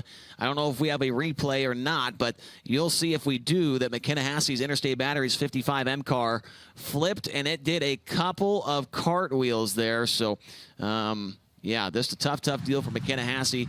Made her, I think, her season debut here last night with us at the 34 Raceway. And Tony, what's the update down there? Aaron Rixman is on the back of one of the MedStar quads and heading back to the pit area. He did tell me that he felt okay, but did not want to talk. They were quick to get him back to the pit area, to his family. Rixman set to graduate high school actually here in the next week or so. Chase had a good chance to talk with him and his family in the pit area, as I had a good chance to talk with McKenna Hassey. She has put a lot of time and effort into getting that car back on the track and has been quiet as of late, but it's been because she's been trying to just get that operation, her own program, up and running. And when you see the 2 cars that we've got parked here on the bottom of the track in turns 3 and 4, definitely a heartbreak of a way to start the night for both these young drivers. But the best thing that I can report is that they both did get up under their own power and walk away from their race cars. Yeah, absolutely. Great news down there from turns 3 and 4. Aaron Rixman, the driver out of Coulterville, Illinois. Tonight, his Highlander Racing debut was 11th here in the past with the MOA Sprint Cars in 2021. Best finish from 2023, an 8th place run at Poplar Bluff in Missouri. last year. This is actually his first race of 2024 in that number 3A car. As for McKenna Hassey, she's been here with the MOA Sprint cars of the past as well. Was 10th in 2021. Her best national touring finish so far this year, a 19th with the World of Outlaws at Eldora Speedway just about a week ago. You cannot miss that car, I'll tell you that. McKenna Hassey's green Interstate Batteries machine. You cannot miss that car when it's going around the racetrack, and you can see the damage to that machine right there. And to be honest, Tony, it looks like the wing is actually not in bad shape. The top wing, I feel like they could peel that thing off and put on a new car. Chase, I think the top wing might be the only thing on this race car that is in good shape. The front wing, completely crumpled up. Aaron's car, I've rarely seen a set of wings. It looked like that car went through a can opener, for lack of a better description. But the mount that the front wing sits on aboard McKenna Hassey's car, completely destroyed, folded in. Torsion arms are bent. The front axle completely bowed in at nearly a 90-degree angle on the right side. You can see that look right there if we're taking the wireless camera shot. The right front Hoosier completely knocked off the rim. And just a lot more damage than just that on this race car. The shock is completely knocked off and bent back. There's a lot of damage to this race car. And Tony, I'm not sure if you saw it when it actually happened, the incident at the time, but, you know, 3/8 mile racetrack here at Tri-City Speedway, and you might not think they're going that fast on video on FloRacing, but you see an incident like what we just saw McKenna Hassey, and it just goes to show how fast these guys and girls are flying around this place. I mean, that thing, it had to be a good 4 or 5 cartwheels that 55 M car did. Yeah, Chase, no, I didn't see the accident myself. They actually just drug the 55 Interstate Batteries car away from where she landed, and as that car pulled back, I actually was able to pull what I think, I'm no crew chief, but what I think is one of the radius rods on that number 55 machine. It was actually dug in several inches into the dirt here, right in between turns 3 and 4. So a very hard impact for McKenna. I did not see the wreck start, only saw the very tail end of it, but they are still doing quite a bit of cleanup over here in turns 3 and 4. Well, it sounds like we do have a replay here. We'll see what happened to McKenna Hassey. We don't have a look at what happened to Aaron Rixman here, but we do have an instant replay here as McKenna Hassey gets into that bump, and I was, man, oh man, that thing just kept on going and did not stop. And we will show you a slow-mo if you're watching home on Flow. Gets into that rough stuff right there we were talking about before the heat races got going, Tony. Boy, oh boy, that thing... I mean, was that 3 right there, and then maybe another half right there, so maybe about 3 or 4 cartwheels for McKenna Hassey and comes slamming down on the right rear right there. But the good news is once again, that she is okay and able to walk back to the pit area. And the cars will now get refired here in BR Motorsports Heat Race number 3.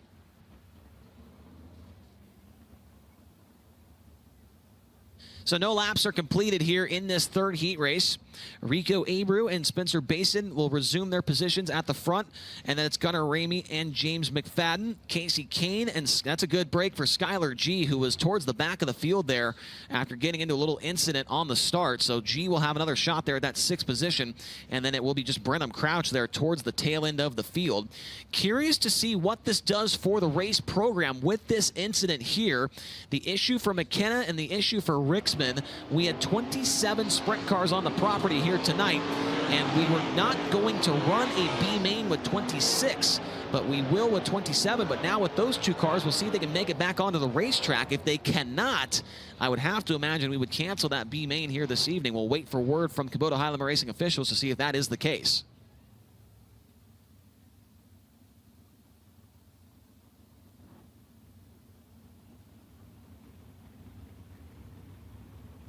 Field back in behind the HendrickCars.com pace truck.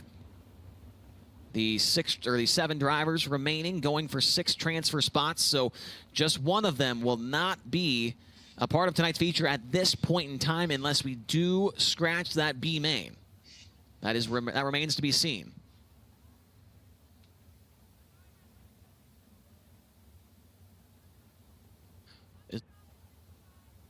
Okay, well, race fans, and this might be a first.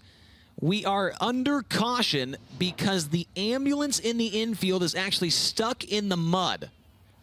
The ambulance is stuck in the mud right now, and we are not able to go green due to that incident there, because if we do have another crash on the racetrack, the ambulance would not be able to get to that incident scene. So we want to make sure the ambulance has got some traction, and right now, Tony, it does not. Chase, I'm going to push. I'll be back. Thank you, Tony. We appreciate you helping us out down there. And Tony is on the run, so he wasn't kidding. He's on the run or jog or fast walk or I don't know, whatever you want to call it. He's got the on clouds on, so he's definitely got the footwear for it. And we got a couple people down there working to get our ambulance unstuck. So I'm guessing that ambulance probably does not have four-wheel drive, if I had to guess. So we're going to get that thing hooked up and behind the Tri-City Speedway tow truck here. And look at the driver. He's like, dang it. Tony? Are you there? I believe that is Zach. He was very friendly. He came up and introduced himself to Chase, our wireless camera operator, and I. And right now he's just having to feather that throttle, Chase. We've all been stuck in the mud before, but with the help from some friends, they've gotten the rural med ambulance out. We're back in business down here. Thank you for that update. So we've got the ambulance unstuck, and so they might have to clean the undercarriage. Next time they go to the car wash, they're going to need to order the undercarriage wash on that ambulance there, Tony, to make sure that thing's in clean shape for the next race. Our man right here, Caden, driving this amalgamation of a push truck and a tow truck all together. Caden, he showed up. He's got the cowboy boots on. He had the hook ready to go. He got the rural med ambulance out of the way, and now our driver is going to know to avoid this particular mud spot. And I think life's all about learning, Chase. Now, there's definitely been a lot of rain here in the Illinois area recently, and it's caused a little bit of a swamp down there on the inside of turns 3 and 4. That is not the case in 1 and 2. It looks much drier on that side of the racetrack, and as you said, the rural med ambulance is now making its way towards that side of the racetrack and might park there for the rest of the night.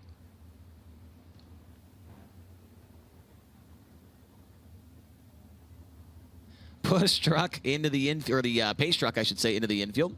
Here we go. Heat race number 3 set to resume. No laps complete. Rico Abreu and Spencer Baston. We're back to green. Abreu into turn number 1, goes to the bottom of the racetrack, slides it up to the cushion on the exit, races on for the last transfer spot. Skylar G has it right now over Brenham Crouch. Now Crouch looks to the inside in turns number 3 and 4, cannot make the pass. Up the road from them, Casey Kane makes the move on Gunnar Ramey, and Kane is now up into the 4th spot. Here comes Brenham Crouch, slider on Skylar G. Crouch has the last transfer, but Skylar G right back underneath of him. Skylar G takes it right back. He hits into that bump right there, has to get out of the throttle, crosses back to the inside of Brenham Crouch. Great battle going on for the last transfer spot.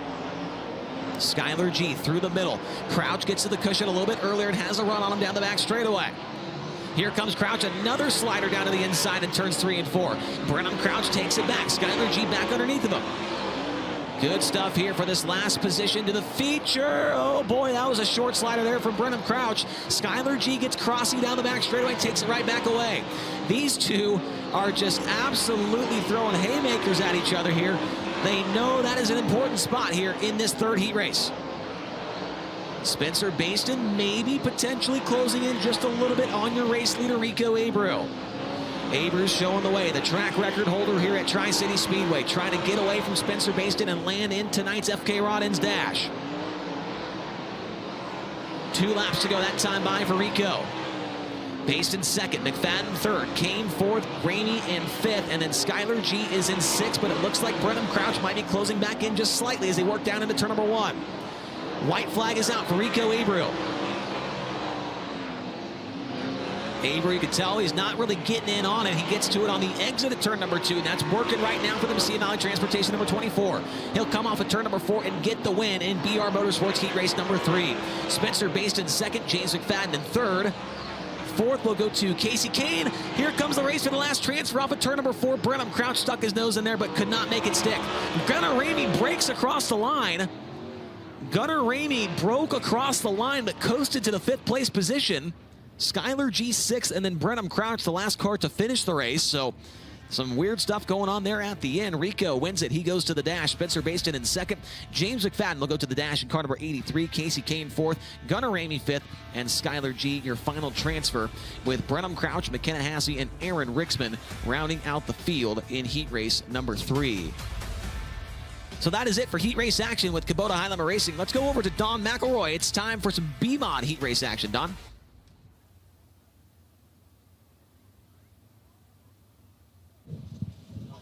All right, thank you very much. Chase, another great job. And I'll tell you what, you were talking about the speeds of these cars. A year or so ago, maybe last year, whatever, we had the average speed on with these sprint cars. And with these kind of times, they're averaging 112 to 114 plus mile an hour around this place as an average. So this place is these cars are rocket ships down here. So folks, if you want to get your hands in there, the 50-50 is still growing. It's well over $1,000 for the winner going out of here tonight. So you want to get your hand in the air. Here's heat race number 1 for the Tri-City Speedway B-Mods, brought to you by St. Louis Screw and Bolt. On the inside row of this one here in the front row is the 69 car, the birthday boy yesterday. That's Tristan Lovelace. Outside of him is going to be Eddie Boland, the number 15 car. 34 car, or I'm sorry, Johnny Seats the third in the 360 car, starting the inside of row number 2. Outside of him in the number 17E out of St. Louis, Missouri, it'll be Matt Edler. Then back in that final row in the 34 machine, we'll bring up the tail as we get ready for heat race, the first of 2 heat races for the Tri-City Speedway B-Mod action with us here tonight, joining us for the Kubota High Limit Sprint Car Racing. So, birthday boy is going to look up to our flagman, Craig Halbrook, coming off turn 4. Green flag is in the air. All the 15 in the 360 bobblehead. Here comes Lovelace leading the way down the back straightaway. Here comes Edler from that number 4 starting spot, trying to track him down. Edler to the high side, Lovelace working the bottom of the racetrack. It's going to be a race back to the stripe. It's going to be Lovelace leading lap number 1 with Edler in second. Seats runs in that 3rd spot, Boland in 4th. Here's a good battle starting still up there for the lead as they roll into turns 3 and 4 with Lovelace along the bottom. It's going to be Edler to the outside. Lovelace got fancy, turned up, tuned up, rolling his way around the bottom of the racetrack. Here comes Edler with a good run across the top side. He's got that right rear packed up against the cushion and going to lead him by about a half a car length going into turns 3 and 4. Once again, off turn number 4, it's going to be Edler now your leader, with Lovelace in second, Seats in third. 34 car now. Boland pulls his car to the infield. Tough break for that young man. As Edler now continuing to stretch it out just a little bit over the 69 of Lovelace. Johnny Seats is running in that 3rd spot. 34 machine is 4th.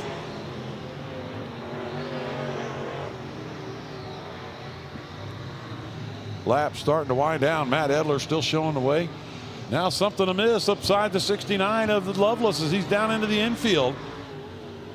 Tough break for that young man. Not the way he wanted his birthday, but that puts Johnny Seats the 3rd up into the number 2 spot. 34 car is running in that 3rd spot. This will start the inside row of our feature event as the flying green in the air. That means 2 laps to go here for the Tri-City Speedway B-Mods, brought to you by St. Louis Screw and Bolt. Johnny Seats is second still. 34 machine is running in that 3rd spot. White flag this time for your leader, the St. Louis Missouri's Matt Edler, showing the way.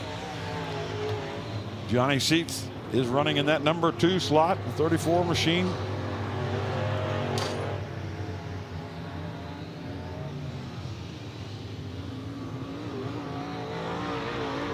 Edler picks up the win here in heat race number 1 for the Tri-City Speedway B-Mods.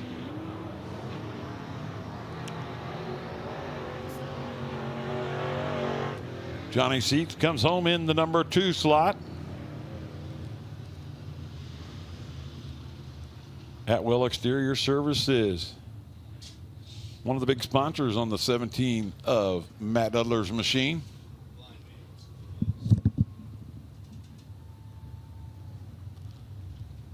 Checking him out here a little quickly over the scale area. So,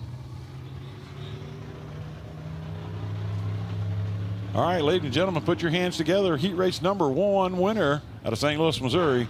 It is Matt Edler.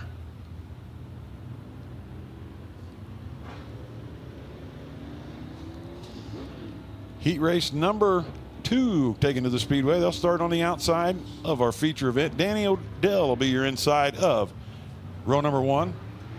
Outside will be the 2MM 33 machine. He'll start to the inside of row number 2 with the 24T to the outside.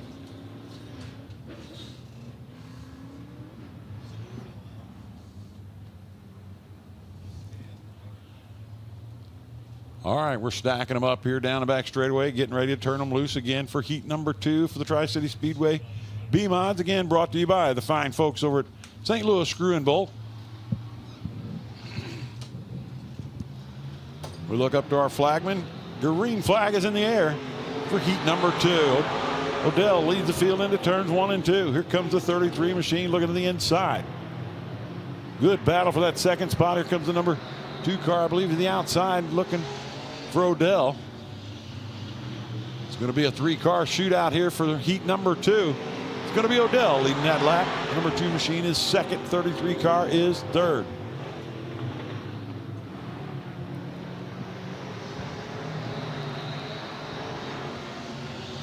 Number 2 car looking to the outside of your leader, Odell, through turns 3 and 4. Coming off 4, it's going to be Odell to the bottom of the 2 machine to the outside.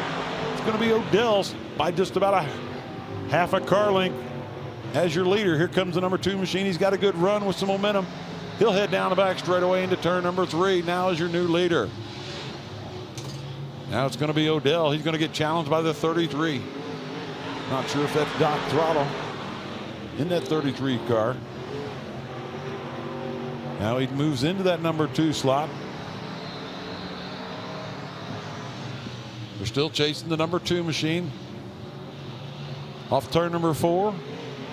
Here comes the 33 machine. He's going to challenge him for that top spot through turns 1 and 2. Good side-by-side battle for the lead down the back straightaway. Still side-by-side.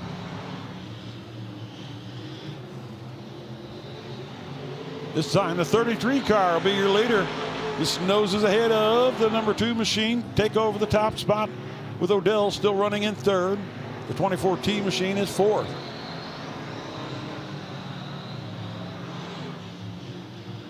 Off of turn number 4 this time. It's going to be the 33 machine, I'm sorry. Getting the flying green. That means 2 to go here in heat number 2. The number 2 machine is second, Odell in third. 24T is fourth.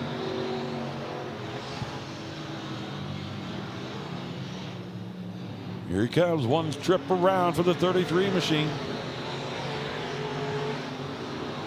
The number 2 is second. Might be Mike Nolan at number 2 machine if that's an in on there.